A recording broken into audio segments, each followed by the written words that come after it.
Mesdames et messieurs, bonjour. Nous allons donc commencer d'ici 2-3 minutes ce webinaire sur une technique de choix dans la décarbonisation des chaussées et l'émission de bitume. Vous avez en face de vous l'ensemble des participants à ce webinaire, enfin l'ensemble des présentateurs, pardon, à ce webinaire. Donc, je vais leur demander maintenant qu'ils éteignent leur caméra et vous les reverrez tout à l'heure au fur et à mesure de leur présentation. Merci beaucoup. Donc, je me présente, François Chénion, je suis donc président de la SFERB, qui est donc le syndicat français des émissions routières de bitume. Et donc, nous sommes co-organisateurs avec l'IDRIM, dont vous allez tout de suite entendre parler par Didier Collin. Donc, j'attends encore 2-3 minutes, parce qu'il y a beaucoup de participants qui sont en train de s'inscrire. Nous sommes pour l'instant 158. Il y a eu à peu près 483 inscrits pour ce webinaire, donc c'est quand même un élément très important pour nous, et puis pour vous, bien évidemment.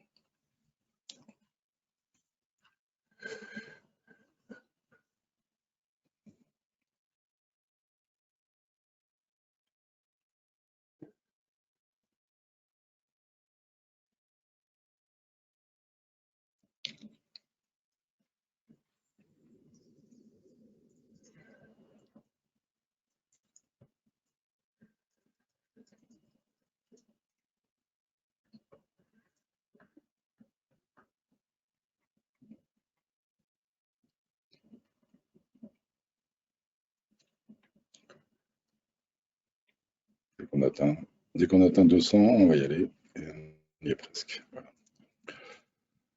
Donc aujourd'hui, de 14h30 à 16h, donc nous allons parler de l'émission de bitume comme une technique de choix dans la décarbonisation des chaussées. Donc vous voyez le programme devant vous. Et donc on va le décrire petit à petit au fur et à mesure. Pour commencer, donc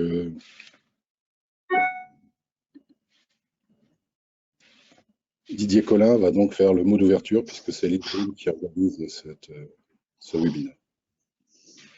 Merci François. Juste 2 mots parce que l'important c'est pas ce que je vais raconter, c'est ce qui va se dire après. Et puis vous allez voir que le programme est très dense, donc je vais faire bref. D'abord, merci à tous pour vous être inscrits et pour cette participation à ce webinaire que nous co-organisons avec la SFERB et puis Route de France. On est effectivement là plus de 200 personnes en ligne, il y avait presque 450 inscrits. Juste pour ceux qui connaissent pas l'IDRIM, je ne vais pas vous faire une présentation détaillée. Allez voir sur le site de l'IDRIM, vous verrez tout ce qu'on peut vous apporter à vous à titre individuel ou notamment pour les représentants de collectivités, ce qu'on peut apporter à votre collectivité. Donc n'hésitez pas à nous recontacter après si vous voulez d'autres précisions sur le rôle de l'IDRIM. En 2 mots, une des thématiques qu'on traite, c'est bien sûr la gestion patrimoniale des infrastructures et les sujets de décarbonation. Et on va voir tout dans cet après-midi que l'émulsion de bitume est vraiment une technique de choix pour répondre à ce double enjeu. Voilà, juste quelques mots peut-être des consignes pour le bon déroulement du webinaire. Vous avez vu donc que vous ne pouvez ni ouvrir vos micros ni vos caméras, c'est pour des questions de gestion de bande passante. En revanche, vous avez une fenêtre de chat. On vous engage à poser vos questions sur le chat. Il n'y aura pas de réponse orale en direct parce que là aussi le programme est très chargé. Donc soit on répondra en direct, mais dans le chat de façon écrite, soit de toute façon les questions auxquelles on n'aura pas pu répondre pendant le webinaire, on y répondra en temps différé et les réponses seront diffusées à l'ensemble des participants. De la même manière, le webinaire est enregistré, donc pourra être diffusé ou revu sur le site de l'IDRIM. Et puis, je pense que j'ai fait à peu près le tour des consignes.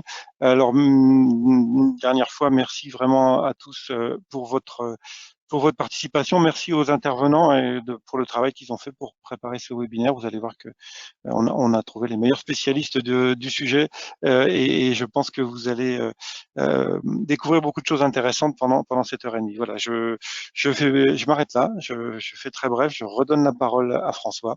Merci à tous et bon webinaire. Donc voilà le programme donc, que vous allez avoir. Donc, dans un premier temps, je vais parler du brevet émission de bitume qui va avoir 100 ans cette année, ainsi que la position de Route de France sur la décarbonation. Après, Eric Volmer, donc directeur technique et laboratoire de l'hôtelier, présentera la grave émulsion. Puis Claude Georgy présentera les enrobés bitumineux à l'émulsion de bitume. Donc Claude Georgy, donc expert attaché à la direction des affaires techniques d'Eiffage. Et le recyclage en place et SEF sera présenté par Jean-Philippe Itou, qui est directeur régional Eurovia Lyon Sud-Ouest. Et nous terminerons par Monsieur Eric Constanzou, qui est chef du service technique et environnement au conseil départemental de 31. Voilà. Donc on va commencer tout de suite. Donc l'émulsion de bitume donc, est un procédé qui nous vient de Grande-Bretagne. Le premier brevet donc, a été déposé donc, en avril 1923, pardon, et donc il aura 100 ans cette année. Il a été délivré donc, en octobre de la même année. C'est le brevet initial qui s'appelait Cold Spray. Et donc, c'était une société anglaise qui s'appelait Asphalt Cold Mix qu'il avait déposé.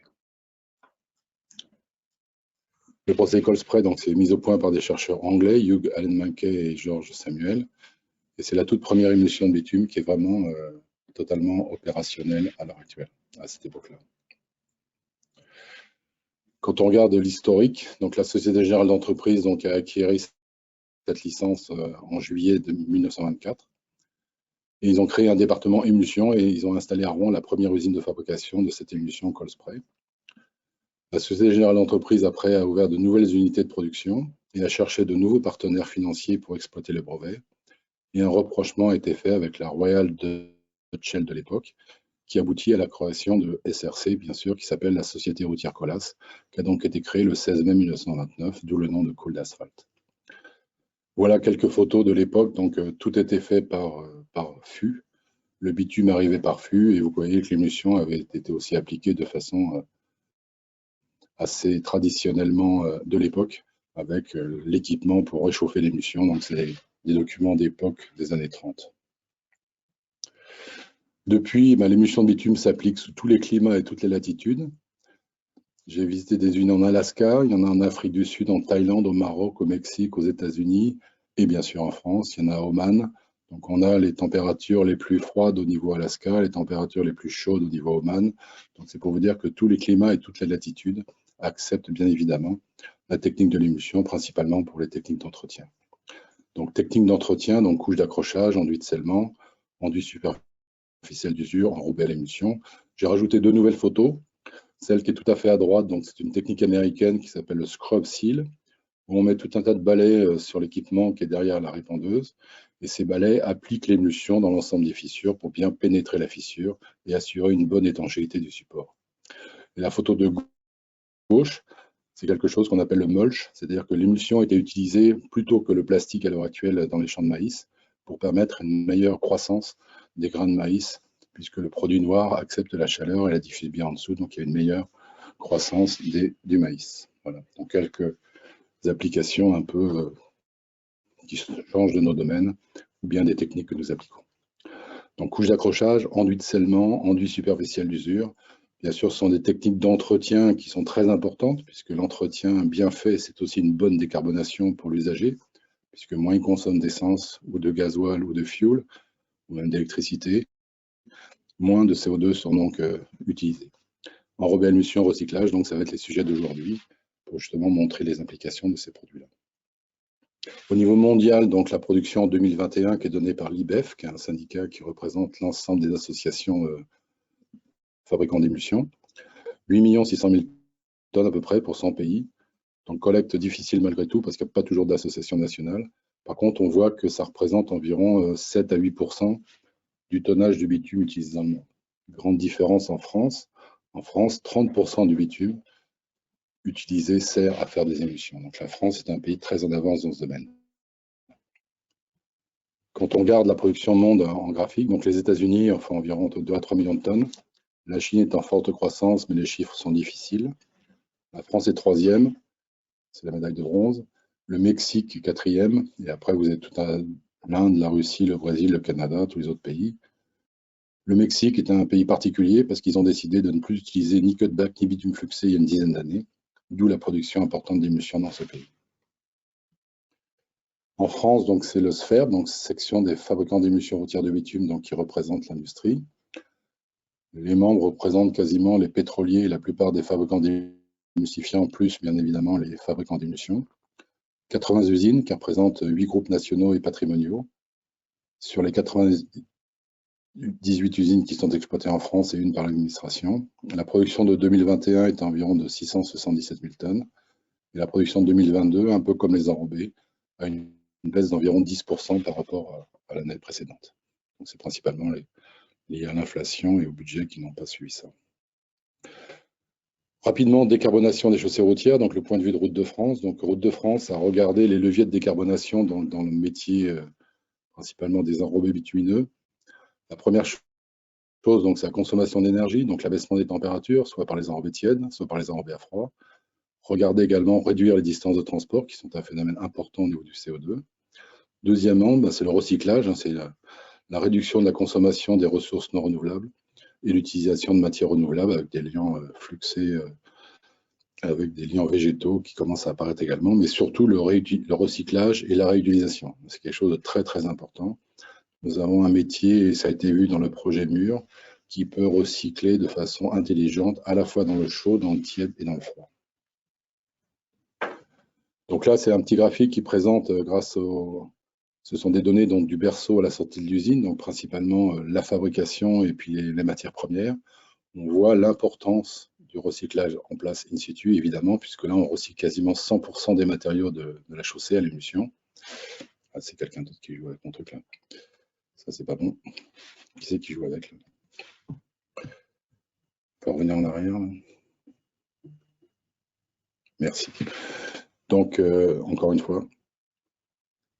Donc, a priori, ils ont tous la main, quoi. Donc, l'enrobé à froid également, donc à 30% de recyclé, vous voyez, moins 45% par rapport à un enrobé à chaud traditionnel. Et l'enrobé à froid, donc à 50%, moins 52%. Donc, vous voyez que toutes ces techniques à froid, le tiède gagne au niveau de température, les fraisas, les agrégats d'enrobé sont quelque chose de très important également. Mais globalement, c'est le froid qui fait vraiment la différence au niveau réduction du CO2, au niveau donc de la fabrication des enrobés et des produits ou du recyclage. Donc le scénario que la Route de France a regardé, c'est de voir qu'est-ce qui pourrait arriver en 2030, parce que le but final c'est 2050, mais déjà en 2030, qui est quand même pas trop loin. Donc l'idée c'était de regarder déjà par rapport à la solution de 2021, vous voyez qu'il y a 76% d'enrobés à chaud. Et le but du jeu, bien évidemment, c'est d'augmenter fortement les enrobés tièdes.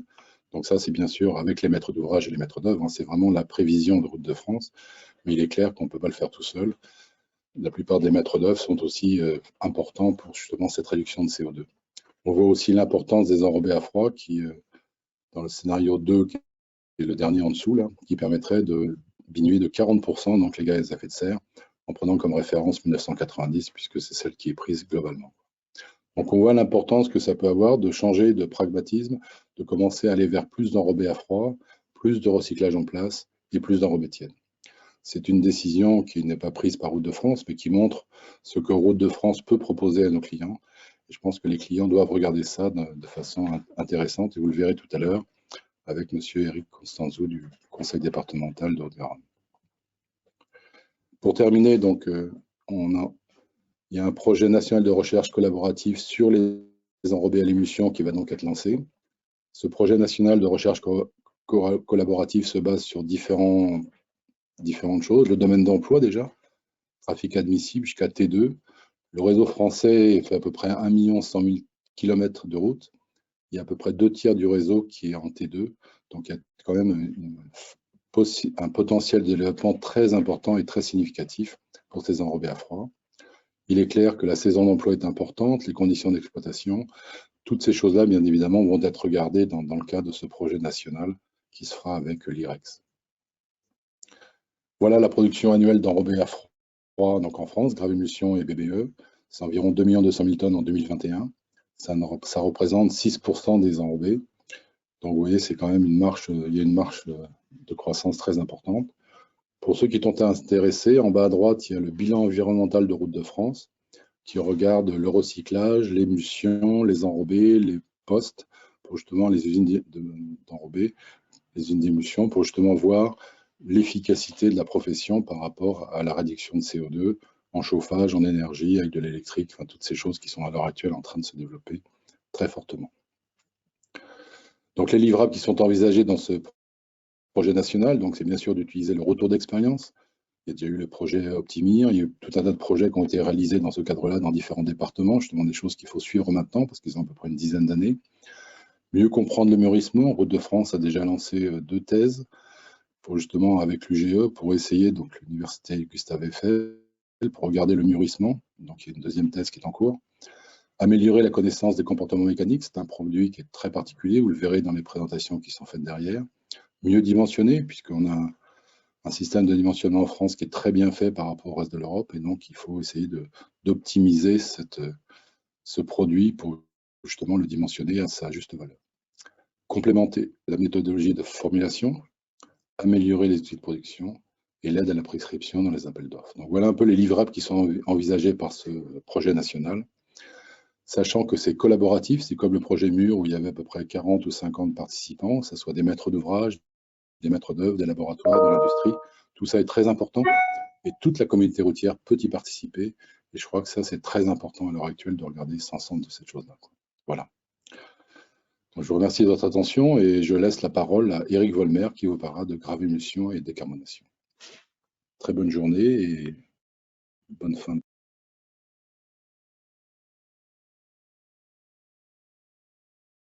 Merci François pour ton introduction.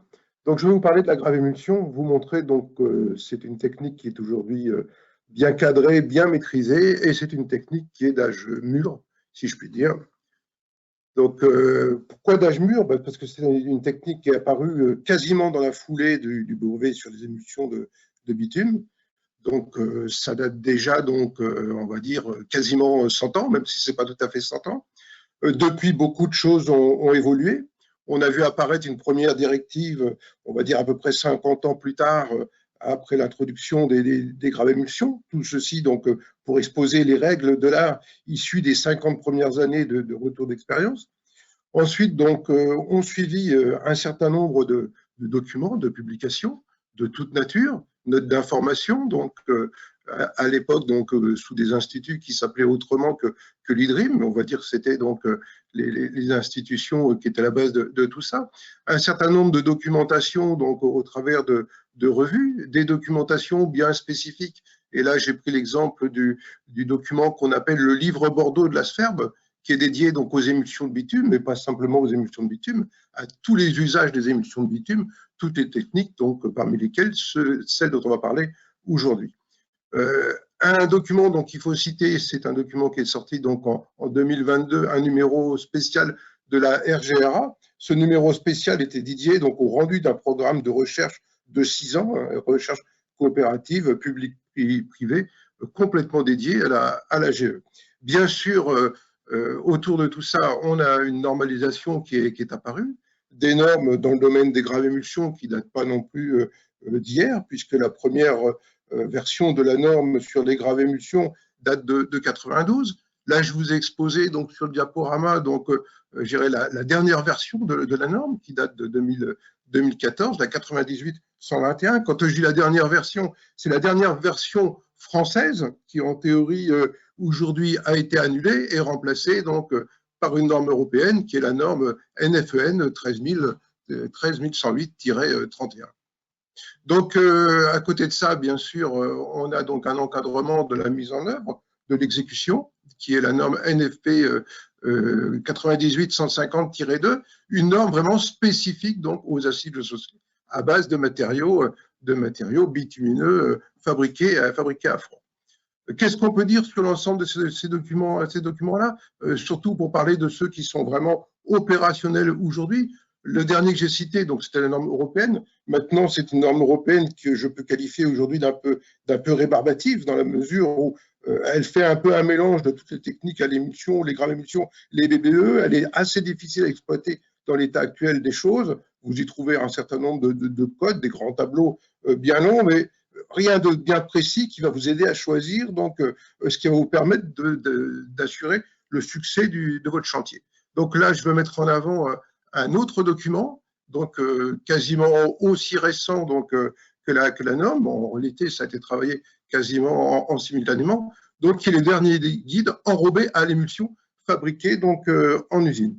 Donc pour vous dire qu'aujourd'hui, si vous cherchez des informations, toutes ces informations, vous les trouverez dans ce guide-là. C'est un guide qui est dédié donc aux techniques à l'émulsion, pas seulement la gravémulsion, aussi donc les BBE et les enrobés à froid. Les différents chapitres traitent de chacune de ces techniques, avec des choses donc plus générales aussi qui sont traitées, qui sont apportées donc avec des réponses que vous trouverez donc dans des index. Donc c'est vraiment pour moi le document aujourd'hui de référence, ce document donc de l'IDRIM. Alors ce document, moi je le qualifierais de document aujourd'hui donc qui est quasiment celui qu'il faut employer. J'ai cité tout à l'heure, je vous ai dit que la norme européenne n'était pas facilement exploitable. Les normes, l'ancienne norme française NFP 98-121 a été annulée. Le guide reprend pas mal d'informations qui étaient dans cette norme-là, mais les a donc actualisées en fonction donc des retours d'expérience. Il y avait quelques anomalies dans la norme française au départ. Il y avait peut-être quelques seuils qui n'étaient pas tout à fait on va dire, les bons à fixer donc en objectif. Tout a été corrigé donc au travers de ce qui est écrit dans le guide de l'IDRIM. Donc c'est une technique aujourd'hui qu'on peut appliquer sans crainte, dans la mesure où on respecte les règles d'utilisation de ces gravémulsions, ces différentes limites d'envoi, telles que vous les trouverez donc bien expliquées dans ce guide. Et donc bien sûr, donc comme on l'a dit, aujourd'hui on traite des techniques donc qui peuvent apporter donc du bénéfice en matière de décarbonatation. Donc c'est vraiment une technique à privilégier compte tenu des atouts environnementaux que je vais vous exposer donc plutôt à la fin de mon diaporama. Alors, j'ai commencé par expliquer, donc, rappeler ce que c'est une gravémulsion, mais dans la suite du diaporama, je ne rentrerai pas dans le détail, je ne vous expliquerai pas dans le détail ce que c'est qu'une étude de formulation, les différents types d'essais. J'ai juste recadré ce que c'est et ce qu'on peut en faire et de quoi c'est fait, quels sont les constituants. Donc, la fabrication, c'est une fabrication qui se fait donc en usine. Ça peut être une usine fixe ou une usine mobile qui peut être continue ou discontinue. Généralement, ce sont des centrales à froid. Quand on dit des centrales à froid, ce sont les centrales dont on disposait il y a pas mal d'années, à une époque où on faisait beaucoup de techniques à base de liants hydrauliques. Et ces installations-là sont encore tout à fait d'actualité dans la mesure où on a rajouté donc dessus tout ce qu'il fallait pour pouvoir donc travailler aussi des mélanges avec de l'émulsion de bitume. Donc on a des dispositifs de dosage, on a des dispositifs d'introduction des différents composants, le dispositif de mélange, donc essentiellement donc avec des malaxeurs à axes horizontaux. Donc vous avez un petit schéma, donc une petite présentation donc schématique, un joli petit dessin donc qui schématise un petit peu tout ça avec une vision de ce qu'on peut voir en réel donc en usine fixe. En zoomant un peu plus près, donc comment ça se passe la fabrication de ces gravémulsions. Donc la première chose à faire, c'est d'aller chercher donc le premier constituant, les constituants essentiels, qui sont donc les granulats. Des granulats donc, dont il faut dire qu'on n'a pas besoin de les sécher, on les prend tels qu'ils sont, à leur humidité, à leur température ambiante. Quand on dit granulats aujourd'hui, bon, ce sont des sables et des gravillons, tels qu'on les connaît, donc, pour parler des gravillons, des matériaux neufs, mais bien sûr, aujourd'hui, donc, une grosse part de matériaux de recyclage, donc les matériaux recyclés qu'on appelle agrégats d'enrobés, dans la mesure où ils sont issus donc d'un travail de déconstruction des chaussées, d'une granulation qui permet de le retravailler, de les redoser comme tout matériau neuf.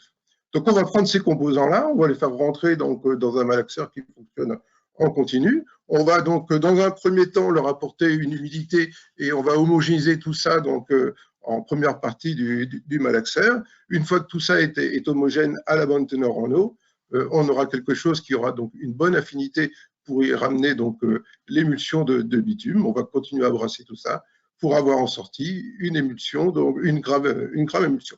Donc une technique relativement simple, c'est ce qu'on appelle un simple enrobage. Vous verrez que quand on parlera des BBE, quand mon collègue vous parlera des BBE, là c'est un peu plus complexe parce que les objectifs sont un petit peu différents. Donc les granulats utilisés, ce sont ceux qu'on utilise habituellement dans les techniques, entre autres gravbitume.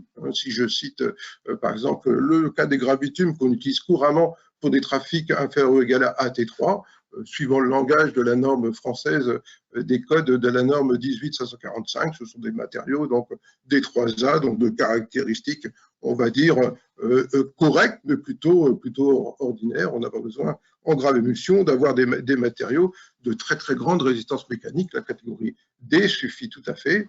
Par contre, en termes de qualité de fabrication, il faut viser donc la qualité A, donc la meilleure qualité pour les sables, et une qualité 3 de fabrication pour les granulats. Chose importante aussi, donc l'angularité, c'est ce qui va apporter le squelette des graves émulsions. Pour un trafic T3, on va demander donc au minimum l'angularité 3, et puis plus les contraintes seront importantes, on souhaitera donc formuler une grave émulsion performante, plus on ira haut dans l'exigence de l'angularité des graves émulsions. J'essaie de faire apparaître ma diapo. Hop. Donc, elles peuvent être la particularité des graves émulsions, c'est qu'on peut les formuler avec des taux d'agrégat importants. Quand on dit des taux d'agrégat importants, je vous expliquerai tout à l'heure que ça peut monter à 100% pour certaines formulations. Par contre, pour certains usages, on se limitera plutôt à 50%. Donc, ces agrégats d'enrobés, bien sûr, ils doivent présenter donc, les constituants d'origine de l'ancienne chaussée dont ils sont issus, donc doivent répondre aussi aux mêmes caractéristiques que celles des granulats nobles que l'on pourrait employer, que des granulats neufs que l'on pourrait donc introduire dans ces formules. Et puis, dernier élément donc, à dire concernant ces granulats, il faudra que ces granulats aient une affinité avec l'émulsion. Ou inversement, il faudra que ce soit plutôt donc l'émulsion qui ait la bonne affinité avec les granulats. Donc, concernant les graves émulsions, les usages maintenant. Les différents usages, dans un premier temps, ce qu'il faut que je vous explique, c'est qu'il y a donc deux types d'usages, ou tout au moins la façon d'en parler aujourd'hui, la façon de cadrer tout ça, c'est de définir d'une part un usage structurant, classique, on va dire tel qu'on le recherche quand on utilise une grave bitume, mais donc un autre usage aussi, donc, qui est l'usage donc en reprofilage, l'usage en reprofilage. Donc ça, c'est vraiment une caractéristique de ces graves émulsions, cette possibilité, cette flexibilité qu'on a d'utiliser ces matériaux-là donc sur des épaisseurs variables. On verra dans les utilisations, donc entre autres pour reprofiler des rives. Petite chose que j'ai pas dit, donc concernant les graves émulsions structurantes, il en existe deux classes. Une classe 1 qui est la classe, on va dire, que je vais qualifier de normale, et une classe 2 qui sera plus exigeante dès lors qu'on va viser des trafics élevés. Donc, vous avez ici donc, un petit tableau donc, concernant donc, ce que l'on peut faire hein, avec ces graves émulsions. Les graves émulsions de type R pour la première partie, la partie haute du tableau. Les graves émulsions donc, ensuite structurantes en dessous. À partir du trafic T2, ben, on ira chercher des formules de classe 2. Et puis, si on veut viser donc, plus haut, tel que ça peut se faire dans certaines régions, et ce qu'on fait pas mal dans le sud-ouest, on ira chercher, donc on ira formuler des graves émulsions impérativement de classe 2.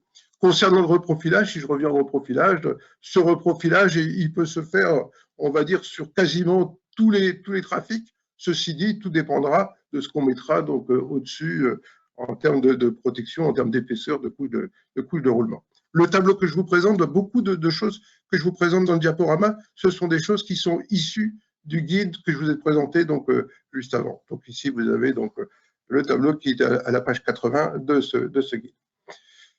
Si je zoome un petit peu maintenant sur chacun des deux types de graves émulsions, les graves émulsions de type S structurantes, donc elles sont le plus souvent employées sur des trafics inférieurs ou égaux à T3, ce qui ne veut pas dire qu'on ne peut pas faire du T2, on l'a vu dans le tableau précédent. Les GE conviennent particulièrement sur des supports souples, alors qu'une grave émulsion, elle, aura tendance, j'irais, à fatiguer beaucoup plus vite sur un support souple. Donc vraiment, cette notion de chaussée souple est vraiment associée donc, à l'utilisation, à la possibilité, ou plutôt à l'intérêt d'utiliser les graves émulsions. La grave émulsion, on peut aussi citer donc, son intérêt donc, dans le cadre des anciennes chaussées, donc, qui à une certaine époque, aux alentours des années 60-70, avait été restructurée en apportant une couche de base au-dessus, donc qui était souvent une couche de base à base de craft traité au liant hydraulique.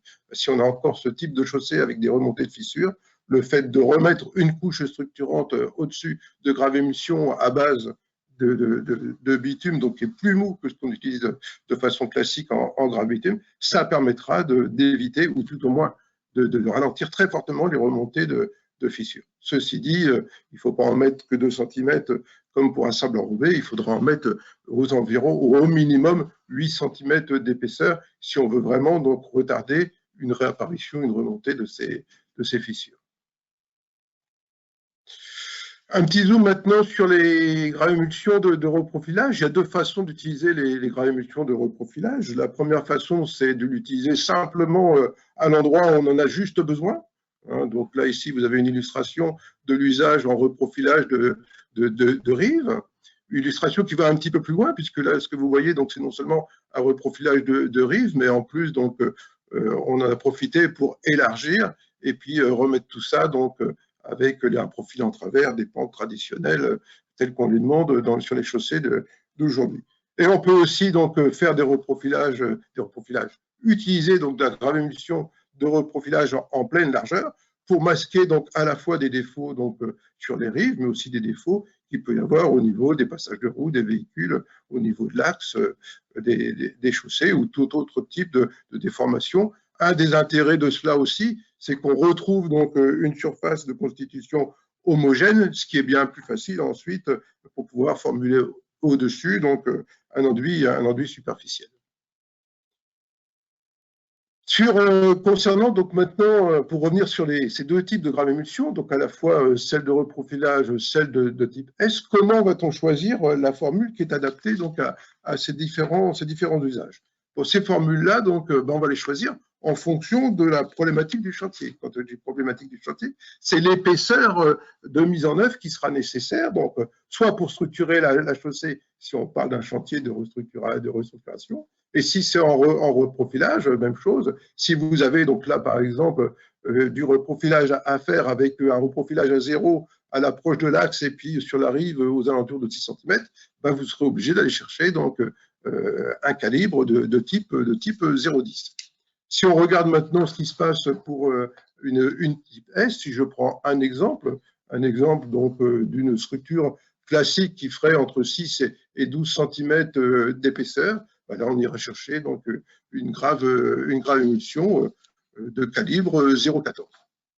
Qu'est-ce qu'on peut dire encore d'autre sur ces graves émulsions? En fonction de ce que je viens de vous exposer, on a aussi quelque chose qui en dépend directement, c'est la teneur en liant de l'émulsion. Teneur en liant de l'émulsion, si on doit faire un rapide comparatif, vous voyez ici sur la partie basse du tableau des ordres de grandeur, on voit un 3,8, on voit un 3,7 par exemple pour une formule 0,14. Si je dois comparer ça à une grave bitume, vous serez plutôt aux alentours de 4,2. Donc un peu moins de consommation de bitume. Quand je dis bitume, c'est en termes de bitume résiduel. Ensuite, il y a une chose que je veux quand même préciser à tout le monde, c'est qu'on aurait tendance à dire une grave émulsion structurante, c'est plus noble, ça demande plus de bitume résiduel. Non, pas du tout. C'est au niveau des graves émulsions de reprofilage qu'on a besoin des formules entre guillemets les plus grasses, les plus riches en émulsion. Ce qui veut dire contrairement à ce qu'on pourrait penser aussi, du coup, les graves émulsions de reprofilage ont tendance à être un peu plus coûteuses que les graves émulsions structurantes. Ensuite, pour faire la petite différence aussi entre ces 2 types de graves émulsions, les taux admissibles d'agrégats d'enrobé, c'est jusqu'à 100% en structurant. Par contre, il est fortement déconseillé, je dirais même il faudrait s'interdire de mettre plus de 50% de recyclé en reprofilage. Tout simplement parce que de toute façon, il va falloir mettre du liant dedans, pour qu'il y ait une tenue, surtout sur des reprofilages à 0. C'est ce qui fait la chose. Les moyens d'application de ces 2 types de graves émulsions. Donc là, vous avez un tableau qui vous présente ce qu'on peut être amené à faire en termes d'utilisation de graves émulsions structurantes, et puis du reprofilage, un reprofilage assez généralisé ou un reprofilage beaucoup plus localisé. En termes structurants, si vous voulez avoir un travail de qualité, le meilleur matériel de mise en œuvre, c'est le finisseur, tout simplement parce que ça permet de faire le meilleur calibrage de l'épaisseur de la couche à mettre en œuvre en respectant donc parfaitement la largeur de mise en œuvre. Alors qu'une application, j'irais à la niveleuse, ce serait forcément un petit peu moins bon, puisqu'on a un peu de mal, on va dire, à garder exactement donc, le calibre latéral de la chaussée en faisant, comment je veux dire, en travaillant le matériau au sol pour le régler à la bonne altitude. En termes de reprofilage pur, bah, il serait mieux de commencer à préparer à la niveleuse. Je vous illustrerai ça tout à l'heure, donc quand on voit ce qui se passe au niveau de l'utilisation des compacteurs. Et puis si on doit faire donc du reprofilage localisé, quand je dis localisé, donc c'est plutôt donc du linéaire, par exemple sur une rive, des outils comme le finisseur d'intervention rapide sont les matériels les plus adaptés. Donc, la gravémulsion, ce n'est pas un matériau qui est fait pour être appliqué de façon manuelle. Le seul endroit où on peut le faire, c'est pour des petites réparations localisées. Une petite illustration donc, pour montrer que la mise en œuvre au finisseur d'une gravémulsion, bah, si vous regardez ça de loin, ça ressemble tout à fait à ce qui se passe quand on met une grave bitume. La seule différence, c'est qu'on ne voit aucune vapeur. Et puis pour les gens qui marchent dessus, bah, ils n'ont pas les pieds donc, surchauffés toute la journée.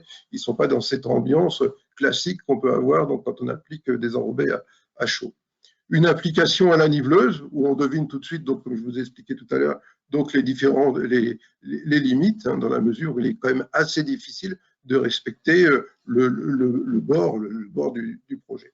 Donc, moi, je mets donc fortement en avant l'utilisation du finisseur, puisque c'est quand même ça qui fera le succès et c'est ce qui fera donc qu'on aura envie d'utiliser la gravémulsion aussi bien d'une grave bitume pour le rendu, pour l'homogénéité du travail, la qualité du travail. L'illustration de l'utilisation donc du finisseur d'intervention rapide, donc un matériel monté directement sur un camion sur l'arrière d'une benne pour pouvoir faire des linéaires, des grosses quantités de linéaires par jour, mais aussi donc à côté de ça des moyens un peu plus rustiques tels que j'ai pu donc en vivre dans mon entreprise en livrant une communauté de communes qui avait donc fabriqué son petit matériel pour pouvoir faire ses reprofilages dans tous ces chemins communaux. Moyen de compactage. Moyen de compactage, pour compacter des gravémulsions, on ne le fait pas comme on le fait aujourd'hui sur les graves bitumes. Hein. Il faut absolument un atelier mix. Quand on dit un atelier mix, ça veut dire donc un compacteur vibrant. Alors on utilise des compacteurs vibrants donc, qui sont des compacteurs vibrants tandem de classe VT1 ou VT2. Moi, je dirais plutôt VT2 dès qu'on a tendance à avoir besoin de mettre une épaisseur significative. Je pense à une mise en œuvre, par exemple, en 10 voire 12 cm d'épaisseur. Et derrière, donc, on va utiliser un compacteur à pneus. Et un compacteur à pneus, donc, au moins 3 tonnes par roue, ce qui veut dire qu'il faut quand même vérifier que ce compacteur a bien été testé. Et celui qui a encore de la chance d'avoir un compacteur 5 tonnes par roue, bien entretenu, je veux dire par là, donc, avec des freins en parfait état, il ne faut pas qu'il s'interdise parce que ça donne un très bon résultat. Une petite mise en garde concernant donc l'utilisation des compacteurs derrière les matériels de mise en œuvre. Si vous ne faites pas attention, si vous faites un travail un petit peu trop rapidement, une petite illustration ici de ce qui peut vous arriver, il va falloir donc bien prendre en considération le fait que le compacteur derrière ne fera pas de miracle, il ne va pas déplacer les matériaux de la droite vers la gauche. Ça veut dire que lorsqu'on va compacter, si vous avez un support que vous avez laissé donc trop déformé sans le reprofiler au préalable, forcément qu'avec le différentiel de montée en compacité, vous retrouverez donc à terme la déformation. Donc, ce que je vous conseille de faire systématiquement, c'est de commencer par une première opération de déflashage associée à du compactage. On finit donc avec un passage de niveleuse pour scalper les dernières bosses, les points les plus hauts. On finit d'apporter le dernier tiers d'énergie de compactage et ensuite on peut y aller. Et on est sûr qu'après compactage de la couche finale, on aura un uni non déformé. Dernier élément, donc, pour quantifier ces énergies de compactage, sur des énergies de compactage qui sont importantes, tout simplement parce que c'est la particularité des matériaux des graves émulsions, donc, qui sont donc à base d'un squelette granulaire qui donne toutes les qualités de tenue de ce type de matériaux. Donc, 6 à 15 passes de compacteurs vibrants, quand on parle ensuite de 15 à 25 passes de compacteurs à pneus. Donc, c'est quand même assez au-delà de ce qu'on met en énergie de compactage habituellement sur une grave bitume. Je vais maintenant vous présenter donc un comparatif, technique à froid, technique à chaud, comparaison grave émulsion à froid par rapport à un béton bitumineux, à une grave bitume qui serait fabriquée à chaud ou à tiède, comme on dit aujourd'hui, quand on fabrique maintenant assez couramment aux alentours de 130 degrés. Donc, je vais mettre en évidence les atouts de la GE, vous en doutez bien, mais bon, je ne vais pas vous cacher, donc il y a un certain nombre de contraintes à respecter, voire des faiblesses. Tout ça, vous allez l'avoir sous forme de tableau. Donc, les deux premiers tableaux, je vais expliquer les atouts de la GE, donc les deux premiers types de tableaux, donc sur les thématiques environnementales, mais aussi donc thématiques sanitaires et sécurité. Donc, et ensuite, donc, dans le tableau suivant, j'aborderai plus les aspects techniques où on verra qu'il y a un certain nombre de contraintes à respecter. Ce qui ne veut pas dire que la grave émulsion est moins bonne qu'une grave bitume. Il y a simplement donc des choses à faire et à ne pas faire. Premier tableau, donc le comparatif environnemental, où tous les voyants sont verts pour les graves émulsions. C'est l'objet de la présentation d'aujourd'hui, une fabrication à froid, donc sans être obligé de devoir évaporer donc toute l'humidité, donc comme on le fait donc dans un poste à chaud. Il en résulte donc une forte économie d'énergie, une faible émission de gaz à effet de serre, comparativement à la grave bitume, où là donc il faut apporter toute cette énergie. Et entre autres, quand on est en période hivernale humide, simplement pour évaporer l'eau, ce qui demande quasiment autant, si ce n'est par moment plus d'énergie que simplement de devoir monter donc, en température à 130 degrés. Pour finir cette comparaison sur la thématique environnementale, sur les constituants granulaires, bon, moi je vous expliquais donc, tout à l'heure qu'on pouvait mettre un très fort taux d'agrégat enrobé jusqu'à 100% de façon classique en grave bitume, on s'arrête aux alentours de 40%. Sur l'aspect sanitaire, confort pour les équipes d'application, on imagine bien qu'en été, ce n'est pas du tout la même chose que de travailler donc, sous la température des enrobés. Et en termes d'aspect donc sanitaire, émanation de vapeur, aucune vapeur par le fait qu'on travaille à température ambiante quand on est en grave émulsion, alors qu'en grave bitume, on a toujours donc soit des vapeurs qui peuvent être simplement de la vapeur d'eau s'il se met à pleuvoir sur les enrobés à chaud, sur la grave bitume à chaud, ou alors on peut avoir parfois donc des fumées tout simplement liées au fait qu'on va utiliser certains types de bitume, entre autres, quelquefois en période de pénurie, on est quelquefois sujet donc à des choses un peu incommodantes, si je puis dire.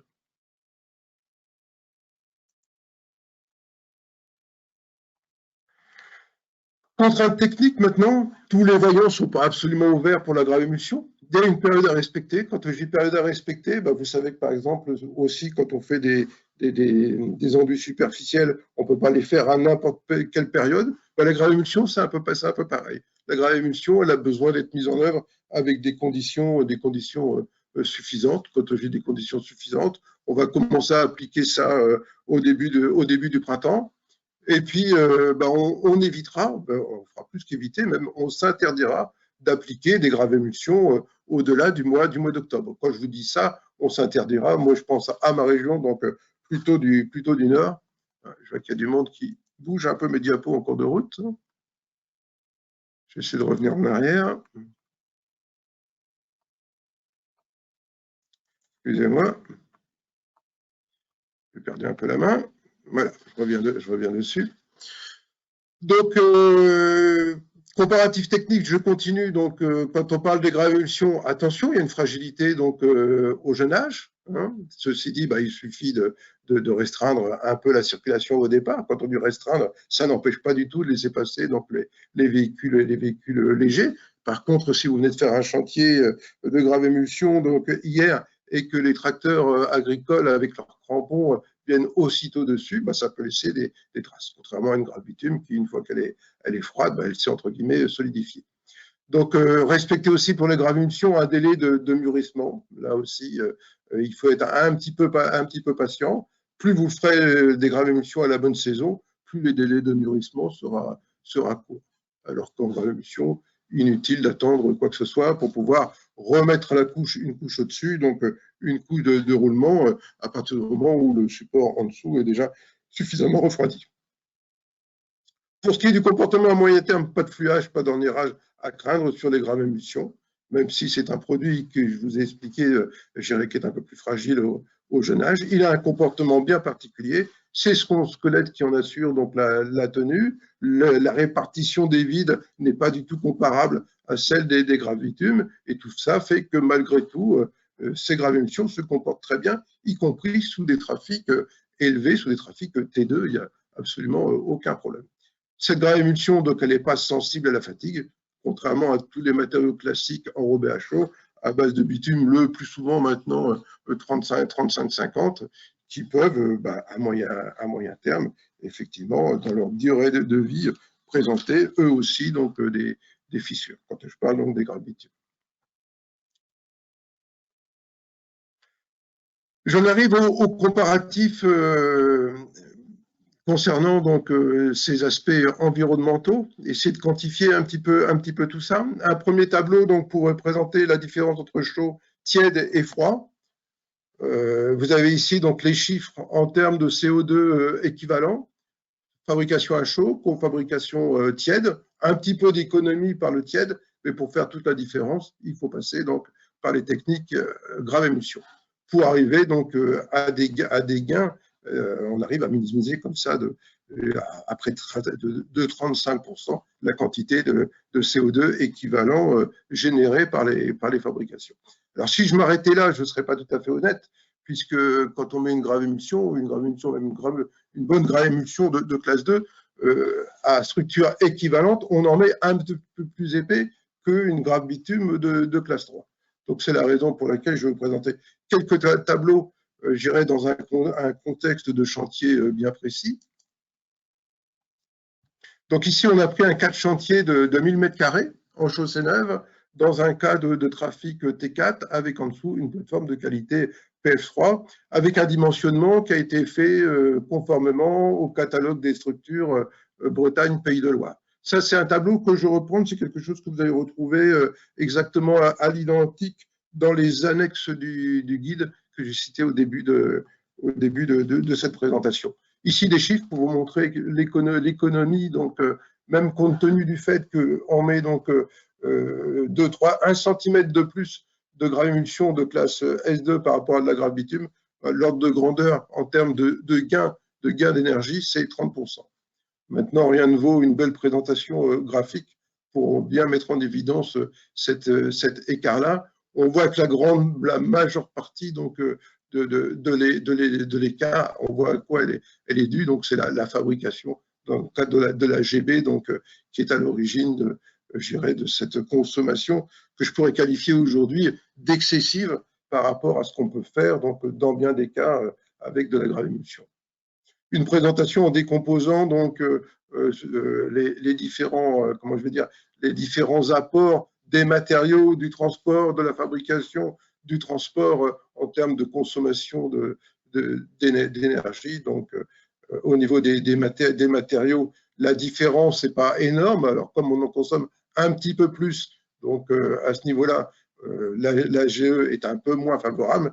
Mais par contre, tout ça donc, est complètement effacé par l'aspect fabrication des mélanges, où là, donc, la fabrication à chaud vient complètement contrebalancer et faire qu'on consomme forcément beaucoup plus d'énergie sur ces fabrications à chaud. Vu maintenant au travers des émanations de gaz à effet de serre, les chiffres sont relativement semblables. On est aux alentours de 30-40% d'émanations en moins en travaillant en gravemulsion. En termes graphiques, le visuel donc, est parlant donc, aussi, et puis on retrouve donc, là aussi donc, en termes d'émanation la très grosse différence au niveau de la fabrication des mélanges par le fait que la gravimulsion, donc la gravitume, il faut la fabriquer à chaud, il faut évaporer de l'eau, il faut monter à 130 degrés, voire davantage donc, pour fabriquer ces produits-là. Voilà ce que je voulais vous dire concernant les gravémulsions, ce qu'elles peuvent vous apporter en termes de décarbonation. Donc, je vous invite à aller voir le guide enrobé à l'émulsion fabriquée en usine, entre autres le chapitre spécifique. Vous avez donc un lien donc, qui est indiqué là, qui vous permet donc d'accéder et de commander ce type de document. Donc voilà, je vais passer la parole à Claude Georgy qui va vous parler maintenant des enrobés bitumineux à l'émulsion de bitume. Merci Eric. Bonjour à tous. Donc, dans la continuité de ce qu'a présenté Eric, je vais vous parler des enrobés bitumineux à l'émulsion de bitume. Donc, je vais parler d'enrobés bitumineux en couche de roulement par rapport à la gravémulsion que vient de vous présenter Eric, qui était donc pour les couches d'acides. Par contre, j'ai pas la main.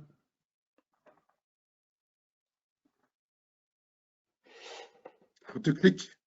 Ouais, je fais que ça. Je fais que ça, Eric, je clique.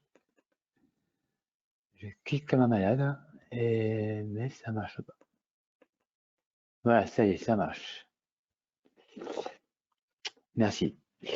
Donc, je vais pas. Enfin, voilà, l'idée, c'est de ne pas faire trop de registres avec la gravémulsion. Voilà, vous avez beaucoup d'informations sur la présentation précédente sur les contextes normatifs de ces mélanges à l'émulsion. Pour être un peu plus spécifique sur les bétons bitumineux à l'émulsion, les BBE. Donc, à l'instar des gravémulsions, il y avait une norme française la date a disparu. De 2016 en fait, voilà. Et qui a été remplacée aussi, comme pour les gravémulsions, par une norme européenne. Mais cette norme européenne qui est, à l'avis de tous, assez frustrante parce que c'est juste un peu un annuaire à la prévert de différentes propriétés. Il n'y a vraiment aucune spécification et aucune aide vraiment à la formulation et aux performances à atteindre pour ce type de matériaux. Donc en 2020, au niveau de la profession routière française, le fameux guide, vous avez entendu parler maintenant depuis presque 3/4 d'heure, des enrobés à l'émulsion fabriquée en usine, donc avec un chapitre consacré au BBE aussi, et qui reprend vraiment de la formulation à la fabrication et à la mise en œuvre un grand nombre d'informations sur ce type de produit. Sachez qu'aussi donc, au niveau normatif français, au sein des commissions de normalisation européenne, présidées par François Signon, pour rappel justement ce qui est le contenu de la norme française et pallier un peu cette frustration de cette norme européenne que personne n'aime vraiment. On travaille sur la rédaction d'un fascicule documentaire, donc qui devrait normalement paraître d'ici la fin de l'année, la fin de cette année, et qui permettra de reprendre un peu ce qu'il y avait dans l'ancienne norme française et de ne pas perdre cette information vraiment qui était typique de savoir-faire français sur ce type de produit.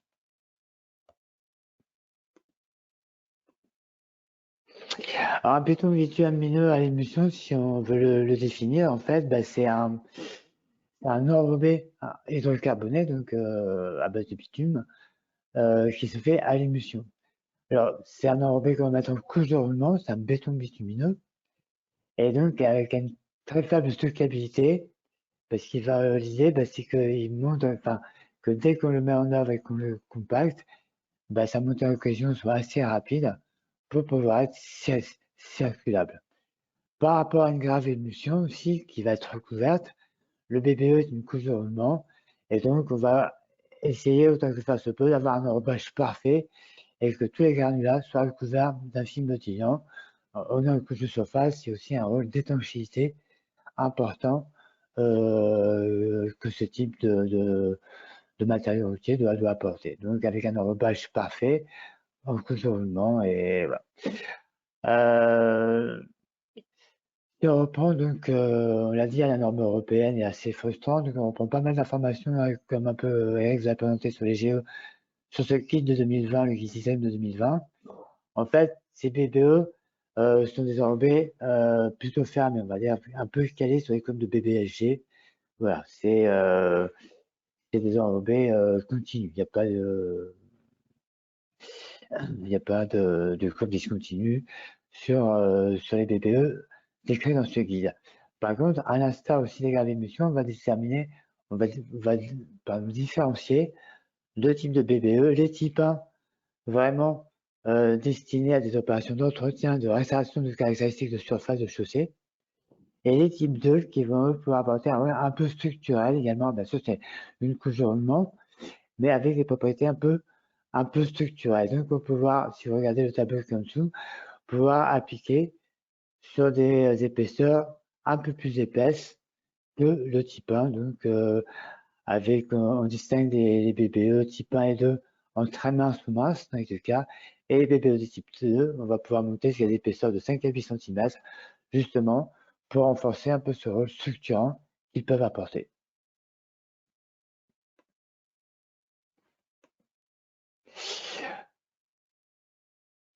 Au niveau de la fabrication, en fait, on reprend, hein, je vais pas m'attarder, Eric vous a déjà bien présenté au niveau de la grave émission avec ces centrales de malaxage à froid, donc il n'y a pas besoin de chauffer les matériaux, il y a des trémies, il y a et bien sûr des tapis doseurs, des sauterelles, et ça rentre dans un malaxeur qui va mélanger l'ensemble des différents constituants qu'on va rehumidifier, qu'on va porter à la bonne teneur en eau, pour ensuite rajouter l'émulsion pour enrober tout ça d'un film bitumineux. Cependant, comme on l'a dit en introduction, donc ça représente un peu ce premier schéma. Vous avez les différentes amines, on apporte les différents gravillons, le sable, on ajuste la teneur en eau, l'humidité résiduelle du mélange, tout ça c'est homogénéisé, et en dernière partie de process, on injecte l'émulsion pour pouvoir avoir un bon enrobage. Là, on va dire ça reprend un peu le process de la grave émulsion. Mais comme je vous le disais il y a quelques instants, on veut un enrobé qui soit parfaitement enrobé. Enfin, si on est en couronnement. Et en fait, ben, ça va être parfois un peu plus simple parce que enrober à émulsion tout type de matériaux, c'est pas si évident que ça. Et c'est là qu'il va y avoir plusieurs process et plusieurs savoir-faire qui vont intervenir avec parfois chaque organisation, chaque entreprise qui va avoir un peu ses petits trucs, mais vont intervenir notamment des notions de séquençage. Avec en fait à chaque fois la séparation de l'injection du gravillon et du sable et comment dire, la mise à l'humidité de chacun de ces constituants. Vous voyez l'eau qui intervient après le gravillon et aussi l'injection d'eau après le sable. Mais à l'identique pour l'émulsion, plutôt que de faire un simple enrobage où je mets tous mes constituants granulaires et l'émulsion in fine à la fin. Et en fait, le risque, c'est que la partie sableuse qui comporte beaucoup de surface spécifique va avoir tendance à boire toute cette émulsion et à la tirer, et du coup avoir un manque ou un enrobage de mes gravillons qui ne soit pas optimal. Et l'idée de ce séquençage, c'est en séparant l'arrivée des gravillons de l'enrobé du sable et l'injection d'émulsion après chaque arrivée des constituants, on arrive à une meilleure qualité d'enrobage et notamment qu'on puisse enrober les gravillons avant l'incorporation du sable et une deuxième injection d'émulsion pour finir d'enrober la partie sableuse et que tout ne soit pas à l'identique du process précédent d'un simple enrobage où souvent l'émulsion va rompre de manière préférentielle sur le sable. Donc voilà, et après il peut y avoir différentes adaptations de ce type de procédé, mais l'idée que je voulais vous transmettre, c'est vraiment qu'un BBE, la notion de fabrication et de séquençage est très importante. Et il peut même y avoir parfois vous voyez sur le schéma, des ajouts d'additifs pour essayer aussi de masquer un peu la réactivité du sable, on va dire, et de pouvoir aussi enrober les gravillons de manière optimum. Donc, une notion de process de fabrication, un process d'enrobage très très important dans les bétons bitumineux à l'émulsion. Au niveau de la mise en œuvre, là, on est sur un tapis, on est sur une couche de surface, donc on est au finisseur. Hein. On va pas, même si on va le voir dans les applications, on peut servir aussi d'un BBE pour un peu reprofiler une chaussée déformée, mais c'est un matériau qui ne veut pas être recouvert. Et donc, il faut que l'uni soit le meilleur possible, parce qu'on ne va pas pouvoir recorriger par l'apport d'une couche supplémentaire. Donc, ça se fait au finisseur. Et là, on a des épaisseurs moindres. Vous avez vu tout à l'heure sur les BBE de type 1 ou 2, on est en épaisseur très mince, voire mince, autour de 3 à 5 cm. Et là, nous, les cylindres peuvent suffire pour compacter le mélange. Si on arrive sur des BBE type 2 un peu épais, au-delà de 5 cm jusqu'à 8 cm, là, il peut être conseillé d'utiliser un tandem pour justement pouvoir bien compacter le matériau sur toute son épaisseur. Voilà. Une notion aussi qui parfois peut interpeller notamment les clients lorsqu'on parle des BBE, c'est vrai qu'on est sur une couche de surface et à l'instar des gravémulsions et tous les mélanges à émulsion, après la mise en œuvre, en fait, on a des teneurs en vide assez élevées. On est autour, on va dire, entre 15 et 20% de vide, suivant la formulation du mélange, l'énergie de compactage, le support aussi, c'est plus ou moins important. Mais c'est vrai qu'on est sur des notions de vide plus importantes et assez inhabituelles par rapport à quelqu'un qui est habitué à avoir un BBHG classique à chaud. Et ce qu'il faut bien voir, c'est que ces vides, en fait, sont très très petits et pas communicants. Et en fait, cette notion de vide est pas du tout la même que sur des enrobés à chaud classiques et elle ne doit pas donc effrayer, c'est un matériau qui est étanche, le BBE, malgré cette forte teneur en vide. Et en plus, ces teneurs en vide avec le trafic vont descendre. Il va y avoir un tassement du produit et une diminution des teneurs en vide qui font qu'à terme, on va finir sur des teneurs en vide aussi assez habituelles. Mais les teneurs en vide de jeune âge ne doivent pas effrayer. On n'est vraiment pas du tout sur le même type de vide que sur les enrobés à chaud. C'est une technique qui est vraiment aussi, comme l'a dit précédemment sur gravémulsion, bien adaptée au réseau routier. Alors, vous savez, c'est une autre manière de présenter un peu ce qu'a dit Eric précédemment. Grosso modo, le réseau routier français, c'est 1 million de kilomètres, un peu plus, mais voilà. Mais en fait, tout de suite, on va parler, beaucoup de gens vont parler de performance, réseau structurant, autoroute, et en fait, quasiment 70%, enfin 60 à 61% du réseau routier, c'est un réseau secondaire, des routes départementales, des routes communales, sans parler des chemins ruraux en bas du tableau. Et en fait, tout ça, c'est le terrain de jeu en fait, sur lequel on peut vraiment, on a parlé tout à l'heure de T2, de T3 pour ce type de mélange, sur lequel on va pouvoir appliquer ces enrobés bitumineux à l'émulsion. Et donc, en fait, il y a un champ assez vaste. Et comme on a vu l'introduction de France et de François sur les objectifs d'augmentation de tonnage de technique à froid, on voit qu'en fait, on peut facilement, c'est un grand terme, mais il y a tout un terrain de jeu sur lequel on peut appliquer ces types de produits et donc essayer de répondre aux enjeux environnementaux de notre époque. Pardon. Donc on retrouve au niveau du domaine d'emploi, en fait, au niveau du trafic, ce qui est habituel sur les techniques d'émulsion, aucun souci, quel que soit le type 1, type 2 en épaisseur très mince ou épais, jusqu'à les trafics T3. Pour les types 2, on voit qu'on peut aller jusqu'au trafic T2 et voir T1 sur certaines conditions que je vais un peu évoquer un peu plus tard.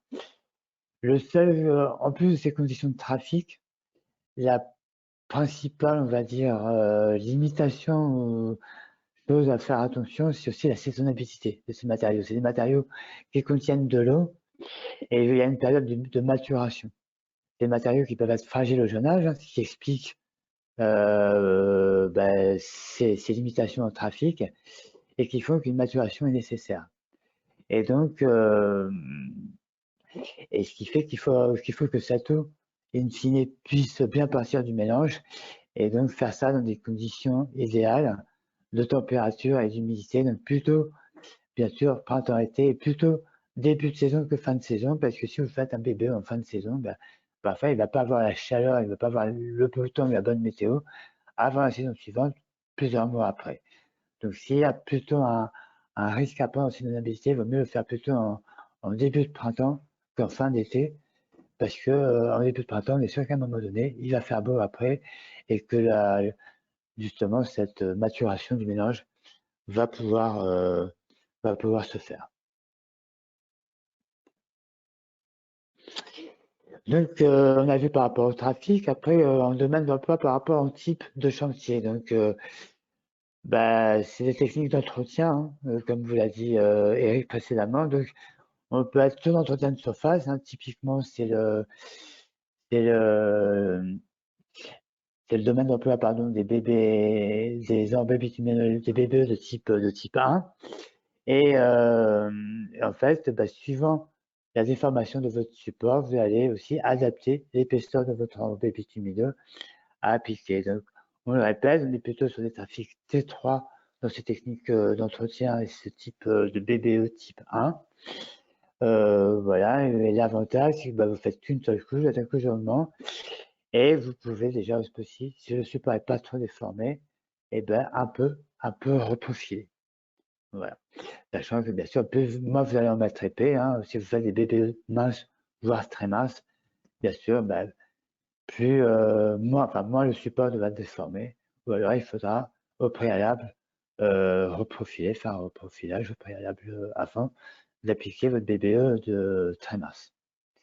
Après, toujours dans les techniques d'entretien, on peut être sur de rechargement et de structurel. C'est ce que je vous ai expliqué en introduction, sur les BBE de type 2, qui en fait, c'est une couche de roulement, hein, mais peuvent aussi sont formulés de façon à pouvoir apporter aussi, finir de compléter la structure de votre chaussée. Donc là-dessus, on peut aller jusqu'à ces trafics de T2, voire T1 sous certaines conditions. Je vous ai déjà parlé des conditions de saisonnabilité.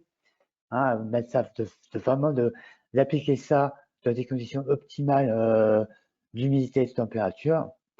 Mais aussi, en fait, en fonction du linéaire. C'est-à-dire que si vous avez des belles lignes droites, même si le trafic est élevé, en fait, il n'y a pas d'utilisation tangentielle et des virages prononcés ou des zones de freinage avec peu d'utilisation tangentielle, vous pouvez aller un peu titiller le T1. Voilà, donc avec toutes ces conditions, vous voyez que finalement, ces enrobés à l'émulsion peuvent quand même avoir un terrain de jeu assez important. Et finalement, ce qui a plutôt limité l'emploi, plus que le trafic, ça va être les conditions de mise en œuvre.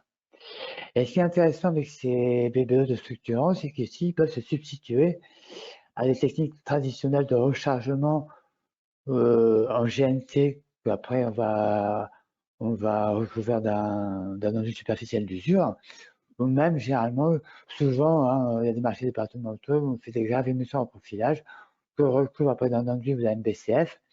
Et là, avec une seule couche de BBE, un peu structurante et un peu épaisse, vous avez le 2 en 1. Vous pouvez restructurer des supports, bien sûr, dans une limite d'épaisseur. On va être autour de 8 cm d'épaisseur au maximum, mais des supports déjà un peu déformés et une couche de roulement, vous n'avez pas besoin de recouvrir d'un enduit ou d'un OCF, enfin d'un MBCF.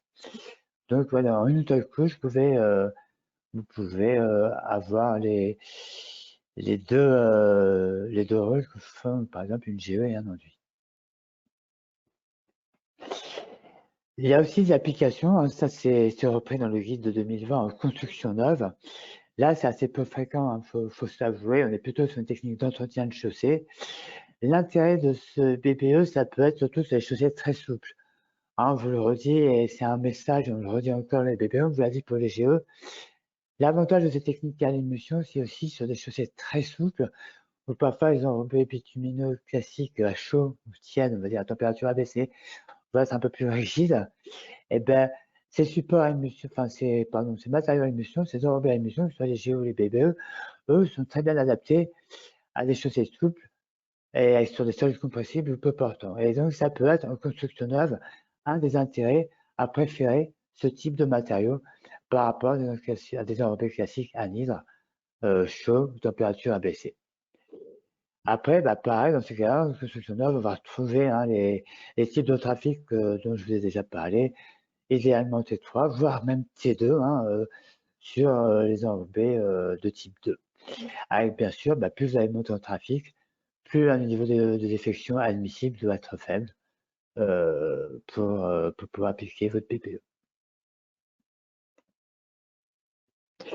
Quelques retours d'expérience sur les BPE. Donc en fait, par rapport aux graves émulsions qui datent des années 50, enfin, les premières applications, et ben, en fait, les BPE sont venus un peu plus tard et on a enfin, au niveau suivi, alors il y a seulement des sections peut-être appliquées avant, mais en tout cas, au niveau de la profession, on a des antériorités et des suivis sur des sections datant maintenant de plus de 30 ans, en 1993. Et en fait, ben, qu'est-ce que ces chantiers maintenant de 30 années nous ont appris? C'est que déjà, on confirme la plus grande adaptabilité de ces BPE sur des supports déformés par rapport au BHO. Et c'est vraiment le candidat idéal pour l'entretien des routes secondaires qui sont souvent déformés. Et comme vous voyez, si on rattache ça au linéaire de ces routes secondaires, on voit qu'il y a même un terrain de jeu important et ces techniques sont vraiment bien adaptées par cette adaptabilité au support déformé et au trafic sur les réseaux secondaires à ce type d'entretien, à ce type de réseau. On a parlé des vides tout à l'heure, je vous en ai un peu parlé, et pourtant, et ça c'est admis dans la profession, ça ne vient pas de la présentation d'aujourd'hui, et on n'a jamais quasiment vu de chantier de froid, de BPE orniéré. Et pourtant, vous voyez, à rapprocher des pourcentages de vide qui peuvent effrayer au début après la mise en œuvre, et bien pourtant, ça n'ornière pas. C'est vraiment un mécanisme, un matériau qui travaille différemment que les enrobés à chaud, et les vides sont différents des vides que pouvait avoir sur un enrobé à chaud. Pareil, en fait, ça influence assez peu, et donc du coup, ça ne s'endommage pas de la même manière qu'un enrobé à chaud. Et souvent, les détériorations qu'on voit, alors, je ne vais pas vous adresser un tableau critique, bien sûr, il y a des chantiers qui se sont détériorés, mais souvent, les détériorations sont dues par un arrachement des gravillons, par un mauvais enrobage, qui fait que ça a commencé à gravillonner et après, bah, de fil en aiguille, le revêtement s'est dégradé. Ou alors aussi par un gravillonnage, parce qu'on a fait ça, on a pris un risque par rapport à la saisonnabilité. Et il y a eu une montée en cohésion trop lente du matériau, fait en arrière-saison, ou parce qu'il y a eu parfois un orage tout de suite après, ou des conditions mises après, qui ont fait qu'en fait, la montée en cohésion des produits n'a pas pu se faire dans les conditions optimales. Et sous la circulation, avec une montée en cohésion peu optimale, le matériau est assez fragile, et donc c'est arraché, et de fil en aiguille, c'est dégradé.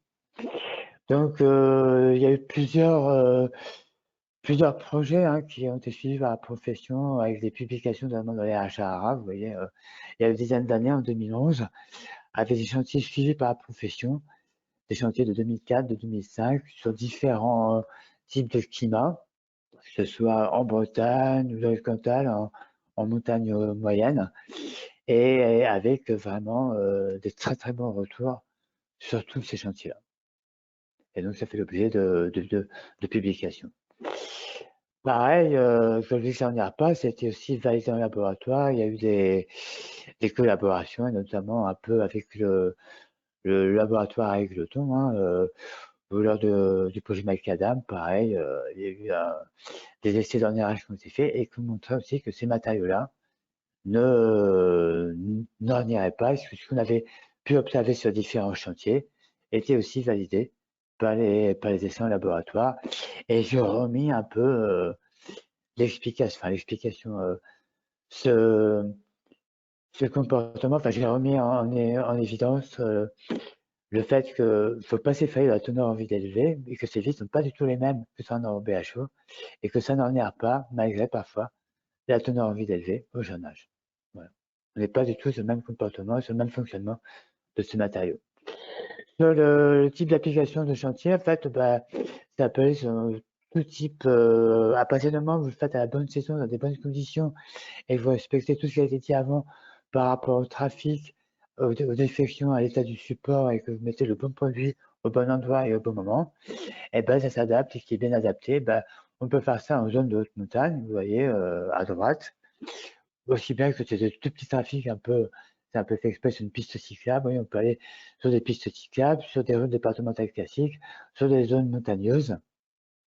C'est vraiment adapté à tout, voire des routes communales et même un peu urbaines. Enfin, on peut faire quand même des routes communales que vraiment en centre-ville. Et après, sur d'autres types de trafic, là, un exemple de T3, mais on a aussi des exemples de T2, voire T1. Et vous voyez avec des photos avant et après, à une dizaine d'années après, avec le chantier qui tient toujours bien, en fait, fait dans de bonnes conditions, bien formulé, bien fabriqué, bien mis en œuvre, ces matériaux-là se comportent très très très bien. Pour finir, en fait, c'est l'objet de la présentation d'aujourd'hui, c'est un peu de voir l'avantage de ces produits à l'émission sur la décarbonation et ces enjeux climatiques auxquels nous sommes maintenant confrontés, qui deviennent de plus en plus pressants. Il y a déjà cette économie de matériaux ce qui a déjà été évoqué lors de la présentation des graves émissions, où on peut aussi faire des BBE jusqu'à, alors c'est pas la règle et ça va pas le voir, mais jusqu'à 100% d'agrégats d'enrobés. Ça existe, ça a déjà été fait, et la photo de droite, c'est un chantier avec un enrobé à 100% d'agrégats d'enrobés, un BBE avec 100% d'agrégats d'enrobés. Bien sûr, il faut là avoir un stock d'agrégats d'enrobés bien maîtrisé et bien homogène, avec une cogranulométrie bien continue et adaptée, bien sûr, à l'application. Et après, bien sûr, il y a l'application d'énergie, l'économie d'énergie, excusez-moi. Et donc, si on prend le logiciel SEM, que toute la profession utilise et connaît, donc on voit que ça prend en compte, là c'était juste un tout petit rappel, c'est pour comparer les solutions sur l'analyse de cycle de vie partielle.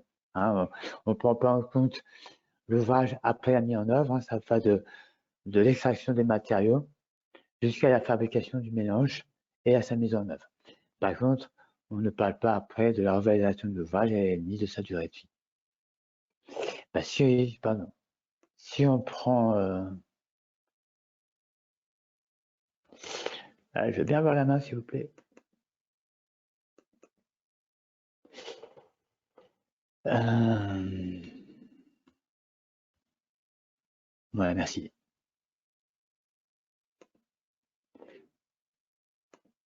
Voilà. Si on prend, donc avec ce logiciel SEB et la présentation, on va être depuis les matériaux jusqu'à la mise en œuvre du mélange.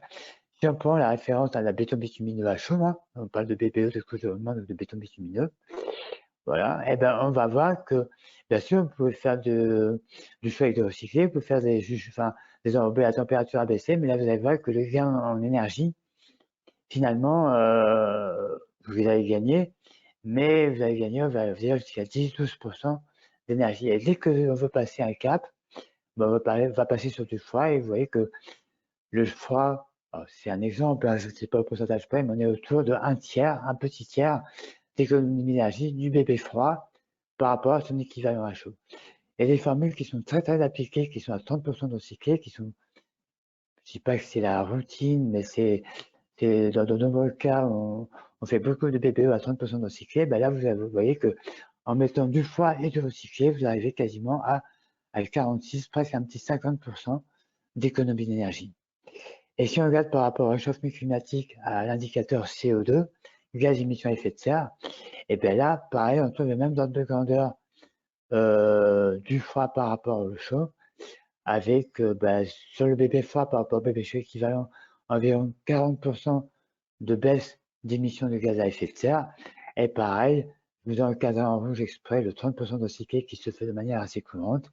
Là, on est à plus de la moitié de diminution de gaz à effet de serre avec ces techniques mêlant l'enrobage à émission et l'incorporation de 30% de recyclé. Donc, c'est vraiment des techniques, on l'a vu par rapport au linéaire, à leur champ d'action, à leurs propriétés et à leurs avantages environnementaux qui sont vraiment très très bien adaptés à l'entretien de nos chaussées et aux enjeux auxquels la profession est confrontée. Voilà, donc maintenant je vais passer la main à Jean-Philippe qui va terminer sur la technique de recyclage. Merci à vous.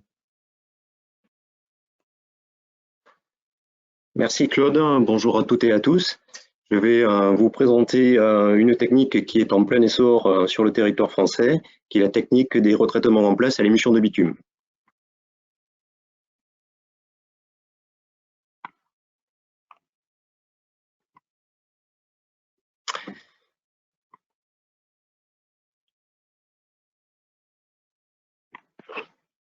Quels sont les principes de cette technique de retraitement en place à l'émission de bitume? Le premier principe, c'est qu'on recycle les matériaux de chaussée, on utilise la matière en place.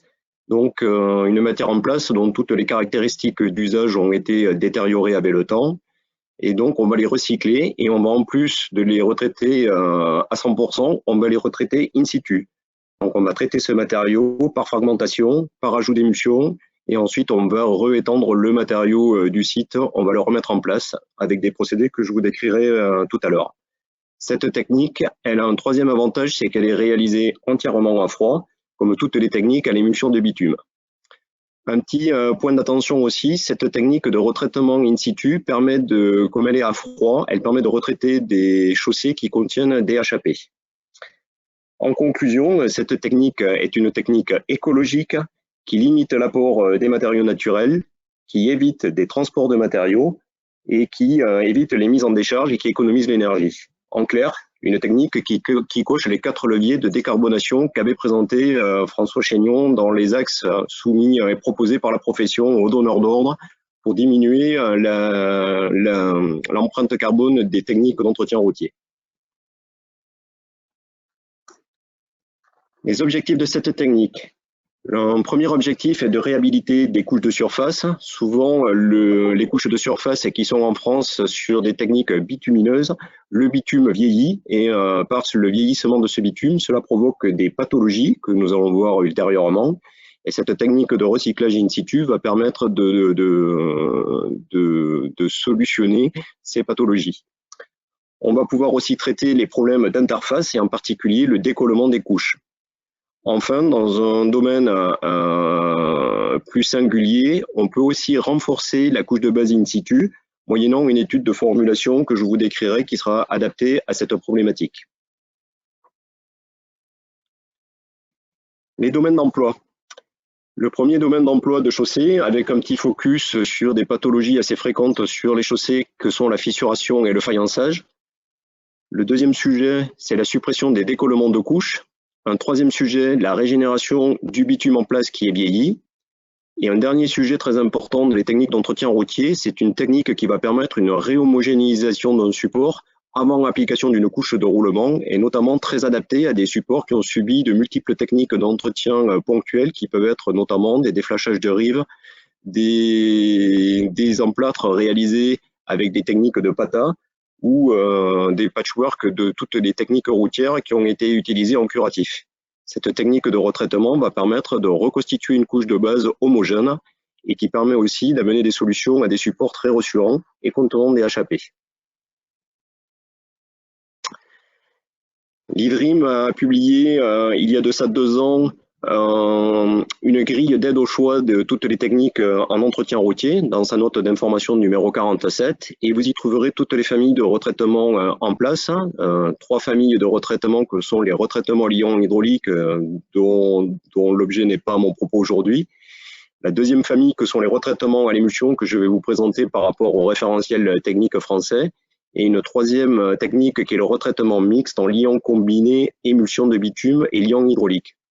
Vous voyez que vous avez donc en ordonnée sur ce graphique tous les domaines qui sont vraiment adaptés au retraitement à l'émulsion de bitume, avec également quelque chose qui peut vous intéresser en phase de pré-chiffrage de vos opérations d'entretien, avec un coût moyen qui est donné comparativement entre toutes les techniques, et avec aussi une indication sur la durée de vie. Je vous invite donc vivement à consulter cette note d'information de l'IDRI. Le référentiel technique, il y a également, cette technique des retraitements en place à l'émulsion est régie par un guide technique qui date de juillet 2003 et qui est d'ailleurs actuellement en cours de révision. Ce guide permet de donner des recommandations concernant à la fois les études, les choix de matériel, mais également les techniques de dimensionnement et de réalisation des chantiers. Dans ce référentiel technique, vous trouverez les 3 classes de traitement qui font l'objet de ma présentation aujourd'hui, qui sont les classes 1, 2 et 3, qui sont donc les retraitements à l'émulsion de bitume, qui peuvent d'ailleurs aussi se faire sous forme d'injection de mousse au lieu d'être sous forme d'émulsion de bitume. En tout état de cause, ce sont les 3 classes de retraitement où on amène un liant bitumineux pour régénérer les chaussées in situ. Les 3 classes de retraitement, vous voyez que dans les classes 2 et 3, le support que l'on va retraiter est essentiellement constitué de couches de roulement en matériaux bitumineux. Pour la classe 3, exclusivement bitumineux. Pour la classe 2, avec un mix d'une couche bitumineuse et d'un support qui peut être soit en GNT, soit en grave hydraulique. Pour la classe 1, le support peut être soit avec une couche de roulement en enrobé, mais également en enduit superficiel avec des supports en GNT ou en grave hydraulique. Toutes ces classes de retraitement, la classe 1, 2 et 3, permettent donc par des formulations qui vont définir la teneur en liant d'ajout qui peut aller suivant le pourcentage le plus faible en classe 3 jusqu'au pourcentage le plus élevé en classe 1, permettent donc en travaillant également sur les épaisseurs de couches de 5 jusqu'à 15 cm de traiter toutes les pathologies que nous avons vues précédemment. N'oublions pas quand même que ce guide traite également des classes 4 et des classes 5, la classe 5 étant la classe des retraitements combinés, liant bitumineux, liant hydraulique. Les études préalables. Comme on travaille avec la chaussée in situ, il est très important de bien connaître les matériaux qui constituent cette chaussée. Donc avant de pouvoir formuler le retraitement, on va procéder à une phase d'auscultation et de diagnostic de la chaussée existante. On va donc avoir besoin de certaines données de niveau de trafic, de faire des relevés visuels de l'état de surface ainsi que d'évaluer la quantité de fissuration qu'il y a sur la couche à retraiter. On aura besoin de compléments d'informations par des mesures de déflexion pour avoir le niveau structurel de la chaussée. On aura besoin de données qui seront issues de carottage prélevés sur le site pour avoir la nature et les épaisseurs des couches qui permettront de déterminer les profondeurs des interfaces décollées, et qui permettront aussi, sur les matériaux collectés, pour les matériaux noirs, de mesurer les teneurs en liant, les granulométries et les caractéristiques du liant, notamment la TVA et les peinés, et pour les matériaux blancs, de déterminer les granulométries et la propreté de ces matériaux. Bien entendu, avant de se lancer dans ce type d'auscultation, on demandera à chaque maître d'ouvrage de s'assurer, comme dans toutes les techniques d'entretien routier, de la non-présence d'amiante dans le sol, puisque la technique ne permettra pas de retraiter des matériaux contenant de l'amiante. L'étude de laboratoire, après avoir réalisé une planche de rabotage in situ, on récupérera des fraisas qui seront homogénéisés et on pourra réaliser sur ces fraisas prélevés in situ des teneurs en liant et des granulométries sur les fraisas désenrobés afin de déterminer aussi par rapport au liant présent dans ces fraisas la caractéristique du liant résiduel, sa peinée et sa TBA, de mesurer également les masses volumiques réelles des granulats et des fraisas, mais également de faire ensuite une étude, comme souvent dans tous les matériaux enrobés à l'émulsion, une étude de faisabilité qui permettra de déterminer la qualité d'enrobage et la maniabilité du produit. Comme dans toutes les études de formulation et en fonction des classes de trafic sur lesquelles sera réalisé ce retraitement, on pourra faire des études plus complètes avec des essais d'Uriez et PCG, et également des mesures de TBA du liant avant retraitement, de manière à se fixer des objectifs de mesures de TBA après retraitement pour mesurer l'efficacité de l'opération de retraitement. Le process, comment va se dérouler le process? On va donc, avec un atelier que je vais vous décrire ensuite, fragmenter et décloisonner les matériaux de l'ancienne chaussée. On va ensuite utiliser le fraisage in situ avec éventuellement l'ajout d'un correcteur qui peut être soit de la chaux, soit du ciment. On va ensuite ajouter et doser l'émulsion de bitume et l'eau conformément à l'étude de formulation qui aura été au préalablement réalisée, avec éventuellement l'ajout d'un catalyseur de prise. Ensuite, on va malaxer et le procédé permettra de répartir ensuite et d'étaler le mélange. Le compactage viendra ensuite par un atelier adapté et avec la réalisation d'un enduit de scellement. Comme tout ce qui a été dit pour les graves émulsions notamment, ce sont des techniques qui nécessitent un délai de mûrissement avant mise en œuvre de la couche de roulement définitive. Vous avez un petit schéma ici dans le sens de travail d'un atelier qui avance donc de la droite vers la gauche, donc un process où en fait on a un arbre qui permet un retour de fraisage et qui permet non seulement de fraiser, mais d'ajouter par des rampes qui sont asservies avec des pompes doseuses l'eau et l'émulsion d'apport et de mélanger dans une cloche le matériau pour en refaire donc un matériau réhomogénéisé qui sera ensuite réparti avec des vis de répartition et étalé par une table de pose type finisher.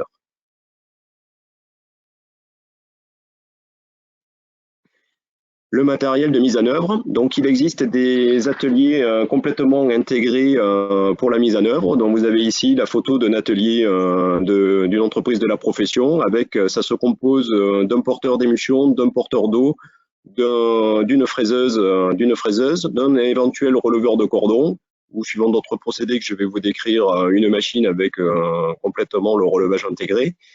Et ensuite, derrière, un atelier classique de mise en œuvre, dans ce cas ici, d'un finisseur et d'un atelier de compactage constitué de tandem et de compacteurs à pneus. Le guide eDream dont je vous ai parlé permet de définir un degré d'exigence pour la qualité du retraitement qui est défini avec deux critères de qualité qui sont des critères dénommés R1 et R2. R1 étant la qualité optimale d'un atelier, d'un retraitement en place.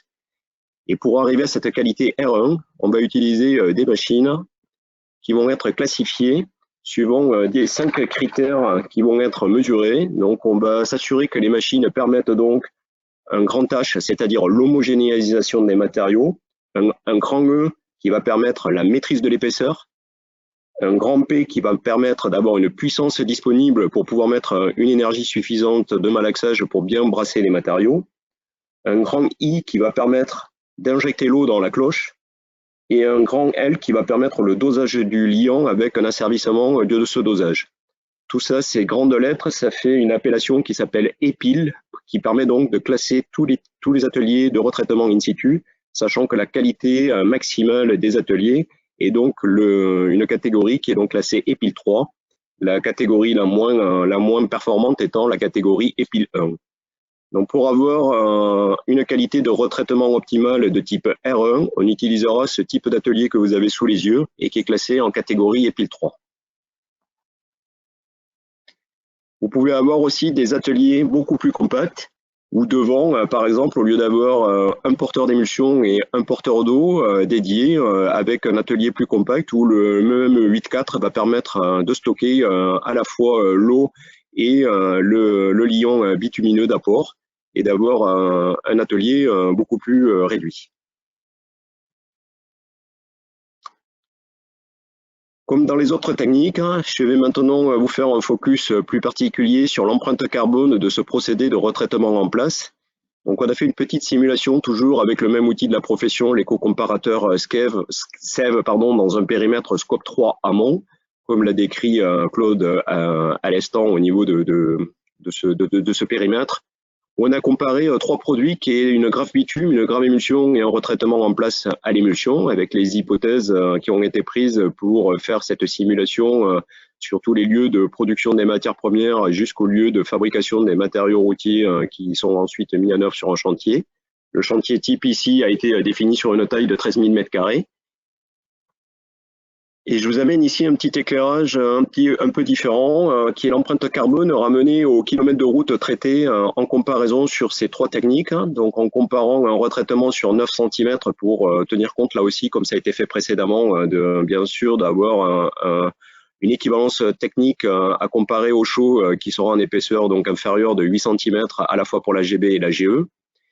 Et vous voyez qu'on passe sur une technique en GB d'une émission de 40 tonnes équivalent CO2 par kilomètre de route à une émission de 14 tonnes d'équivalent CO2 par kilomètre de route pour le retraitement à l'émulsion, soit une baisse de l'empreinte carbone sur cette technique-là de 65% dans cette simulation. Sur les autres indicateurs SEV, on voit aussi que la plus grosse réduction se fait sur le transport, puisqu'effectivement, on n'utilise aucune matière première amenée de l'extérieur et qu'on recycle 100% des matériaux in situ, ce qui fait donc une réduction des transports de 98% dans cette simulation. Et également, du fait que c'est une technique à froid, une grosse empreinte sur le côté énergétique avec une baisse des émissions et de consommation d'énergie de 70%.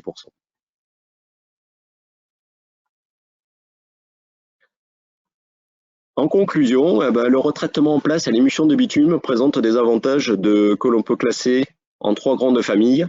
Sur le plan économique, on économise la ressource en granulat, en bitume et en transport.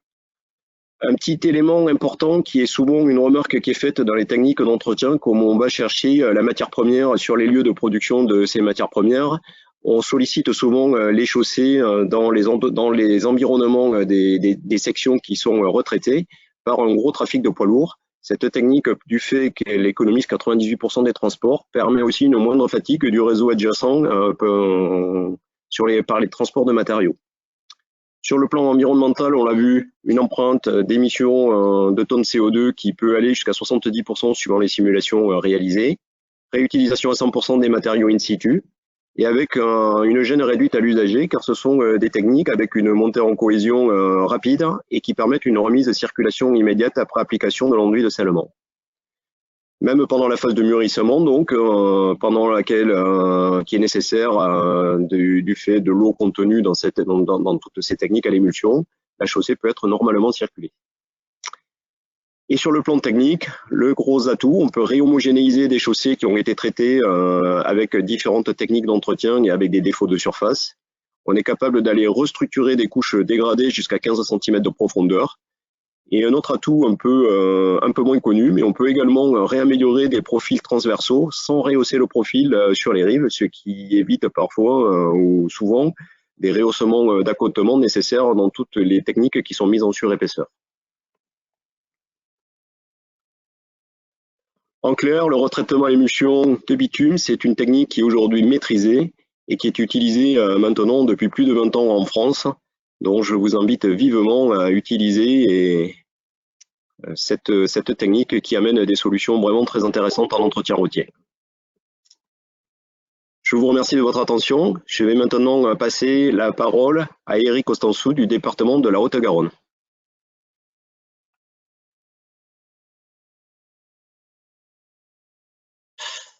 Merci Jean-Philippe. Donc moi je suis Eric Constansou, responsable du service technique environnement de la route à la direction des routes au département de la Haute-Garonne, ce qui est un service que je qualifie souvent de représentant du maître d'ouvrage, puisque c'est dans mon service où on propose à notre exécutif toutes les politiques d'entretien et de maintenance du patrimoine routier. Alors, hop. Une présentation rapide de l'organisation de notre département et le positionnement géographique de l'Haute-Garonne pour ceux qui ne connaîtraient pas l'Haute-Garonne. Donc un département au sud-ouest de la France, frontalier avec l'Espagne. 1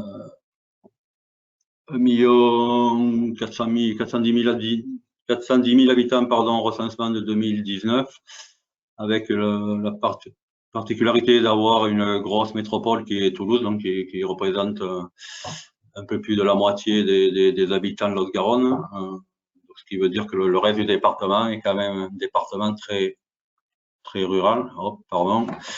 Un budget annuel du département aujourd'hui 1,9 milliard, un budget 2023. Là, le budget annuel qui est affiché, c'est le budget de 2019. Linéaire de réseau routier de 6149 km. Et après, assez classiquement, une organisation territoriale, donc avec 8 secteurs routiers et 13 pôles routiers. Et un budget annuel des routes, alloué aux routes, de l'ordre de 60 à 70 millions d'euros suivant les investissements annuels. Et un budget donc alloué au renouvellement des couches de roulement de l'ordre de 16 à 17 millions par an. Alors, ça fait fort longtemps que le département utilise les techniques. À une époque, sans trop le savoir, on s'en doutait quand même un petit peu, mais à une époque où on parlait beaucoup moins du changement climatique. Ça fait plus de 25 ans qu'on utilise beaucoup de techniques dites à froid, donc toutes les techniques dont on vient de parler. Ça fait aussi pas mal de temps qu'on utilise, qu'on fait appel aux variantes dans nos marchés et qu'on utilise l'éco-comparateur SEV pour éco-comparer ces variantes. Aussi fort longtemps qu'on... Pourquoi ça bouge tout seul, je ne sais pas. Hop, hop. Excusez-moi. Fort longtemps qu'on utilise aussi les peintures à l'eau, depuis 2010, si ma mémoire est bonne. On rentre aussi au niveau sécurité routière dans des projets qui nécessitent peu d'équipement. Donc là, le projet appel à projet Hot-Sense qui lui date de 2013 avec la mise en place de dispositifs d'alerte sonore en rive. Un objectif que moi j'ai toujours connu au département, c'est la préservation des plantations d'alignement. On a en effet la particularité d'avoir un peu plus de 60 000 arbres en bord de route, ce qui aujourd'hui est un facteur très apprécié vu les chaleurs qu'on nous annonce et au point de vue absorption du CO2. Et l'entretien des dépendances, mais là c'est assez classique aussi, avec un zéro phyto adopté depuis 2011, je crois. Voilà. Les fauchages raisonnés, aujourd'hui, par endroit, on est à deux passes par an. Les engagements du département dans cette approche protection de l'environnement, c'est dès 2010, une convention d'engagement volontaire signée par le département, avec déjà les objectifs de mise en œuvre d'enrobés à moindre température, de privilégier les techniques routières dites à froid et de favoriser la réintroduction de rayons enrobés. En parallèle, le département a été le membre fondateur de TRAC. TRAC, ça veut dire technique routière adaptée au changement climatique, en partenariat sous le pilotage du CEREMA avec l'Espagne, le Portugal. Voilà, on a constitué une base de données de toutes ces techniques à froid. Désolé, mais on ne pourra pas dire tout seul. Donc l'introduction des critères environnementaux, ça je l'ai déjà dit, et depuis là, c'est tout récent, donc le 19 décembre 2022, le département a signé là, avec la profession routière un pacte d'engagement des acteurs des infrastructures de mobilité. Donc dans ce cadre-là, on a aujourd'hui une vraie commande politique, donc je vais en parler juste après. Nouvelles actions aussi, toujours dans ce cadre de réduire l'empreinte carbone.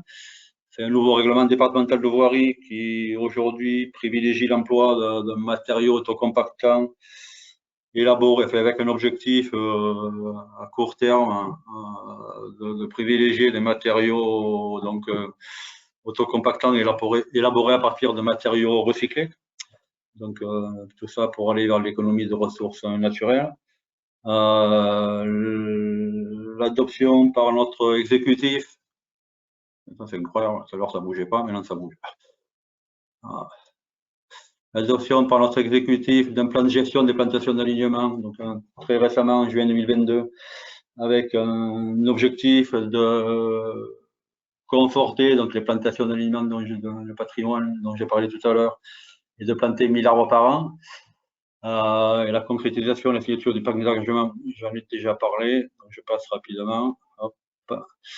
Juste quelques chiffres sur la maintenance du réseau principal, donc grosso modo 1600 km sur les 6150 du réseau routier départemental. Grosso modo, c'est 90 à 100 000 tonnes d'enrobés par an, dont 23% à froid, donc en BBE.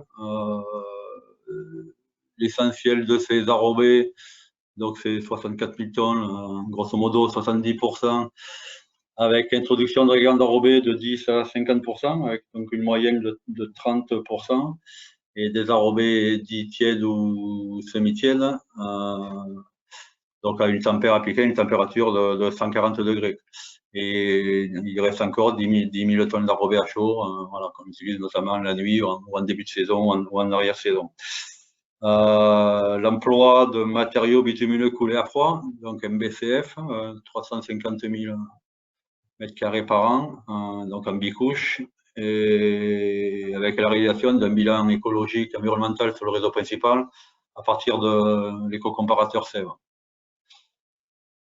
Sur le réseau secondaire, c'est la réalisation de 800 000 m² par notre parc technique d'enduit superficiel, et la mise en œuvre de grosso modo de 25 000 tonnes par an de graves émulsions d'ACBE, donc essentiellement au FIR et à la niveleuse, pour faire du reprofilage ou reprendre des déformations ponctuelles. Et juste pour faire un zoom sur l'empreinte carbone donc de cet entretien routier annuel donc sur le réseau principal, c'est chaque année à peu près 450 km traités, donc, soit un peu plus de 7% du linéaire du département. C'est un équivalent de 5500 tonnes de CO2 émises.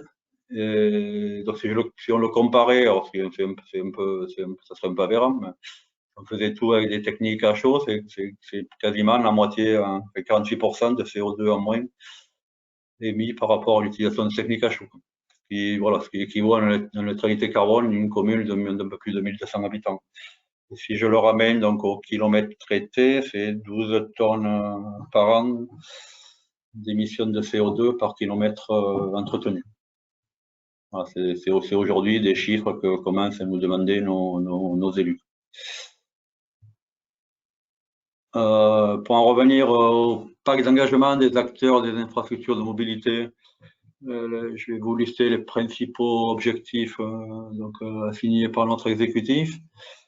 C'est oser inciter l'innovation avec des techniques sans apport de bitume. Donc on a réalisé l'an passé des 2 chantiers avec des liens d'apport, soit sans bitume, donc avec des liens d'apport végétal, soit avec un lien mélange bitume plus végétal, donc des enrobés tièdes. Il y a un chantier avec 55% d'introduction de régats d'enrobés et l'autre avec 30% d'agrégats. C'est favoriser le retraitement en place des chaussées par des techniques au lien bitumineux en générant d'origine naturelle.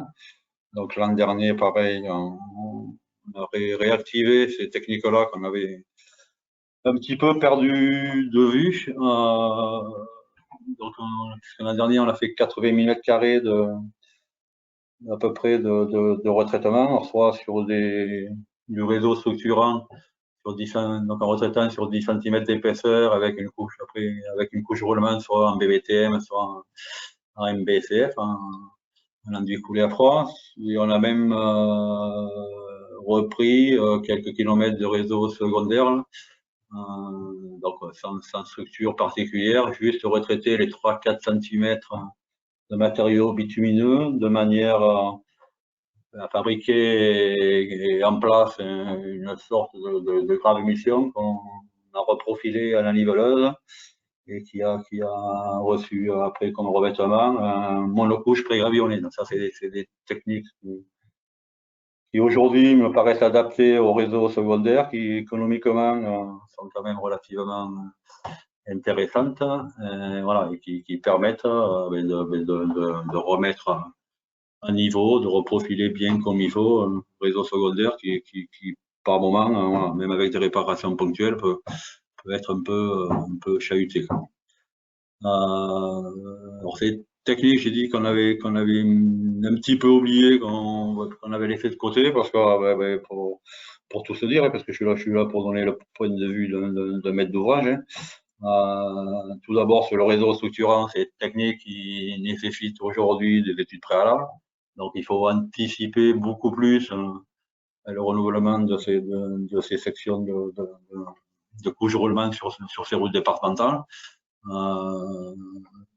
Comme vous tous, des collègues des collectivités, on est toujours en train de courir après le temps. Donc voilà. Mais il faut qu'on arrive à anticiper beaucoup plus.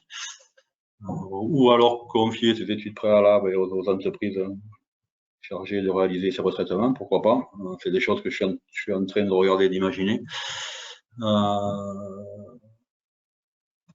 Voilà. On utilise aussi des solutions, donc le pacte d'engagement, nos élus nous ont demandé de privilégier l'utilisation des solutions d'entretien à base d'émulsion de bitume enrobé à froid. C'est des choses qu'on utilise déjà ça a été dit tout à l'heure, sur les trafics inférieurs à T3. Moi, sur Toulouse, j'incite les entreprises à essayer d'avoir des réflexions, des recherches, des développements pour aller utiliser ces enrobés à froid. Parce que, à mon avis, c'est une des solutions d'avenir sur des trafics, T2, T1, voilà, c'est des choses à mon avis qu'il faut regarder. Notre objectif, c'est d'augmenter encore le taux de réutilisation des matériaux bitumineux issus des constructions routières. Donc, c'est des taux d'agrégat. Voilà. Aujourd'hui, l'objectif, c'est d'arriver à une moyenne de 50%. C'est généraliser les enrobés à moins de température et donc passer de tiède à des enrobés semi-tièdes. Donc, généraliser les enrobés à moins de 100 degrés, ce qui est aussi un petit pari, entre guillemets. C'est recycler 100% des produits de construction générés par les infrastructures. Ça, aujourd'hui, on tend versant. Et c'est inciter la profession à réduire de 40% les émissions des usines d'arrobage et atteindre un taux de certification des outils industriels de 100%. Donc ça, aussi, c'est des choses qu'on va certainement intégrer comme critères techniques dans nos marchés pour inciter les entreprises à aller vers ça. Autre engagement, c'est réemployer 100% des matériaux naturels excavés sur les chantiers à l'horizon 2030, afin de préserver les ressources non renouvelables. Ça c'est des choses qu'on pratique déjà, mais qu'on va aller donc vers cet objectif de 100%. C'est également favoriser le développement de matériel ou de techniques innovantes. Donc voilà, aujourd'hui, on devrait cette année 2023 réaliser par exemple un chantier donc avec une émulsion à rupture flash, une émulsion de rupture très très rapide. Et dans l'objectif que j'en ai, donc c'est quelque chose qui va limiter les rejets, donc c'est de pouvoir utiliser ce type de technique, voilà, si ça fonctionne bien sur du réseau trafiqué, puisqu'aujourd'hui cette technique d'enduit superficiel, compte tenu des rejets, c'est des techniques qu'on réserve à notre réseau secondaire. Moi, j'ai commencé dans le métier il y a pas longtemps. J'ai connu l'emploi de ces techniques sur du réseau national à fort trafic. Voilà. On retrouvait effectivement le lendemain quelques voitures dans les fossés, ce qui aujourd'hui serait pas accepté par les usagers, mais c'est avec ce type de recherche que veut initier le département qu'on peut arriver à faire progresser et en revenir à des méthodes qu'on employait il y a quelques dizaines d'années qui étaient certainement plus vertueuses que celles d'aujourd'hui. Après, c'est mettre en œuvre tous les outils numériques et l'intelligence artificielle afin d'une part de procéder au relevé du patrimoine routier, donc puisque on peut tenir la route au bon moment dès que les premières dégradations apparaissent, c'est, je pense, la meilleure façon aussi de préserver l'environnement. puisqu'on augmente de beaucoup la pérennité des couches de roulement si on intervient au bon moment. C'est quelque chose qu'il ne faut pas perdre de vue. Et aujourd'hui, avec ce que j'appelle l'évolution du numérique, aujourd'hui on fait une route avec un smartphone et derrière on a de l'intelligence artificielle qui nous fait remonter toutes les dégradations de relevés sur notre réseau. Donc, ce qui permet d'ailleurs de procéder à ces relevés sur le patrimoine secondaire. On pourra pas le petit marche plus. Quelqu'un peut me faire avancer l'image? Je suis bloqué. Voilà, donc utiliser la transition du numérique au profit de la maintenance des infrastructures, j'en ai parlé. Inscrire les infrastructures dans les transitions climatiques et écologiques. Et organiser les infrastructures conçues et gérées à l'écoute des citoyens, ça aussi, c'est une demande de notre exécutif.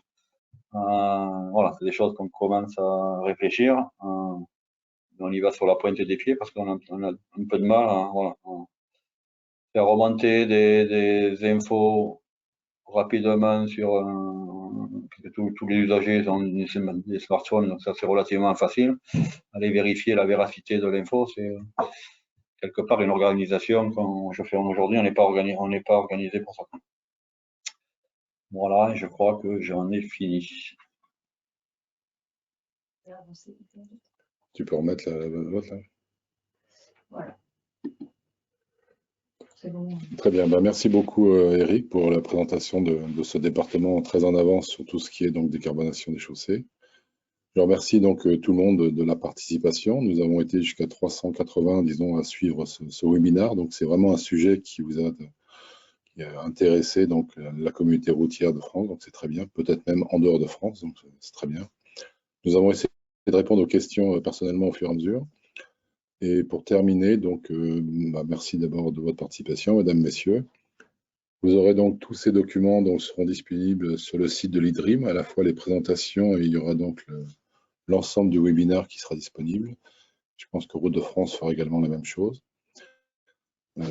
Juste pour terminer, donc une publicité pour le prochain webinaire, donc, qui va être la présentation du guide audit et diagnostic d'un patrimoine d'infrastructure routière, qui aura lieu donc la semaine prochaine. Je tiens à m'excuser du dépassement, mais c'est un sujet qui, vous avez eu des acharnés de l'émulsion tout autour de vous, et c'est pour ça aussi que leur passion, on essaye de vous la faire partager. Je remercie beaucoup l'IDRIM, Rachel en permanence, Didier Collin et toute son équipe, et je remercie Eric, Jean-Philippe, Claude, Eric, et j'ai oublié personne, je crois. Voilà, donc nous sommes... Voilà. Merci beaucoup à tous et je vous souhaite à tous une très bonne soirée, surtout un très bon week-end. Profitez du beau temps. J'espère que la France battra le Pays de Galles autant qu'elle l'a fait contre l'Angleterre. Très bon week-end à tous et au plaisir. Et n'hésitez pas à aller sur les sites IDRIM et Route de France pour avoir plus d'informations et aucun souci. Vive l'émulsion de bitume. À bientôt.